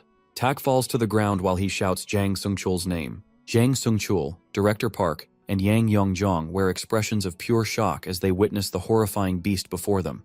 Their faces say it all while Tang Seyong's desperate scream pierces the chaos, calling out Jang Sungchul's name. Trapped down there, Sungchul calls Seyong a straight-up freaky jerk who just won't quit. Without further ado, Yong initiates the operation while his men drop nuking devices like rain for the so-called damsel in distress. One after another, these things that pretty much look like mini nukes fall over Sungchul, catching him completely off guard. In the blink of an eye, they explode right in his face, setting off a chain reaction. The blasts are ear-piercing and blinding, and honestly, sometimes having superhuman vision and hearing feels like pure bad luck. This freak, Young, casually throws in an explanation, mentioning it's all the 500 kilograms of hallucinogens they just released. The newly released technology is designed to overload Tak's senses, causing them to malfunction. Collapsing to his knees, the sudden drop numbed Tak's senses, probably sending his head into a full meltdown. Seongchul urges Young to finish him off, saying it's the perfect chance. He asks why the old man is just standing there, but Young stays silent, completely stunned. He mutters what should be clear to everyone that Tak's dulled senses don't make him susceptible to blades or bullets. Just then, Young explains that they had to stick to the plan if they wanted Seyong gone. Director Park breaks the silence, mentioning that all the world's superpowers are itching to get their hands on this mutant Seong. Not to mention, he himself is dying to get some of that freakish blood if possible. Seongchul screams at Park for being an idiot, but Young cuts through their conversation. He finds it relatable to North Korea's failure to capture Maruchi, saying they've learned a lot from it if Park actually pays attention. Something like this only works once. Once it's over, Seong's senses will adapt, and he won't fall for it again. They're left with no choice but to either pull an escape or go through with the plan. Young makes the call himself, stepping into the final stage. Giving the signal, preparations are underway to fill Seong's freshly made prison with cement, which is bound to work way better than bullets. Once encased in cement, his movement will be severely restricted. Frozen solid, he'll be unable to exert any force. When asked, Young shares his theory, believing Seong's body will develop a first-class immune system against the attack. And right now, it's happening exactly as expected. That sends a chill down Seongchul's spine. Young plans to bury him under the rubble before he regains his senses and goes berserk. Meanwhile, Seyong has no clue what's happening as his subconscious pulls him in, and he hears a familiar voice telling him to go back. One look behind, Seong freaks out as he sees the guy from his memories standing among the freakish-looking monsters. The man declares it's too early for Seong to face Arab. He advises that hatred can make anything possible, and death shouldn't weaken him. Only relentless action will bring the blessing of the sword, and Seong feels the words to his core. With that, the Seong leaves while the guy waits for their next encounter. A couple of army rats try wielding Seong's sword, but that's just wishful thinking. Suddenly the sword shakes, catching them off guard. Snapping out of the ground, it's ready to serve its master. Deep beneath the cement, Seong breaks through his consciousness and lets out a scream that sends crazy chills down the spines of the old bags outside. Deep beneath the rubble, Seong is practically screaming at the top of his lungs, hating every second of this mess. The old fools are exhausted to their bones, realizing nothing can suppress this mutant's murderous rage. His scream echoes far and wide, reaching his sword, which suddenly snaps out of the ground and disappears. That alone is enough to leave the army rats completely stunned. Seong-chul refuses to accept these hopeless odds. He demands an answer from Young, who explains that the kid pushed past his limits and broke through his overloaded senses. Even so, Young is confident there's no way he can escape. But suddenly, the ground starts shaking like a full-blown earthquake, throwing everyone off balance. Out of nowhere, Seong's sword makes a dramatic entrance, ticking off Seong-chul. Witnessing this terrifying power firsthand, Young doesn't waste a second before telling Seong-chul to run for his life. Shifting its trajectory, the battling sword repeatedly stabs the rubble, creating a web of cracks to free its master. Young yells at Seong-chul to get in the car and escape, or he's done for. Wasting no time, they jump into their jeep while Young makes the call to blow up the entire place. His lackeys, still trapped inside, face Seong's rampage and end up crushed under the collapsing rubble. Totally losing it, Young calls the colonel, shouting that the operation is a complete failure and Seong is about to break free. But the colonel already has Plan B set in motion. With no time to spare, Young and Seong-chul gun it, using the army as a distraction to make their getaway. In a flash, Director Park tells the driver to head straight for the helipad. Just then, the entire factory erupts in flames, catching them off guard. With their eyes locked on the final destination, they push the driver to speed up. But the real shocker is Seong's sword tearing through the tunnel, zigzagging in every possible direction before slamming right into the driver's seat, sending the car spinning out of control. Seong-chul tumbles out like a trash can, shaking like a leaf as he stares up at Seong. Even Young is losing his mind, stunned that Seong made it here so fast. Overcome with emotion, he orders Seong to bring back his daughter. But with his sword raised high, Seong coldly asks, what about his parents? That one question cuts deeper than his blade, which then pierces Young from above, sealing his fate. Seizing the moment, Director Park takes his shot, but it is all in vain as Seong's sword slices his head clean off. 2 down, one more old bag to deal with.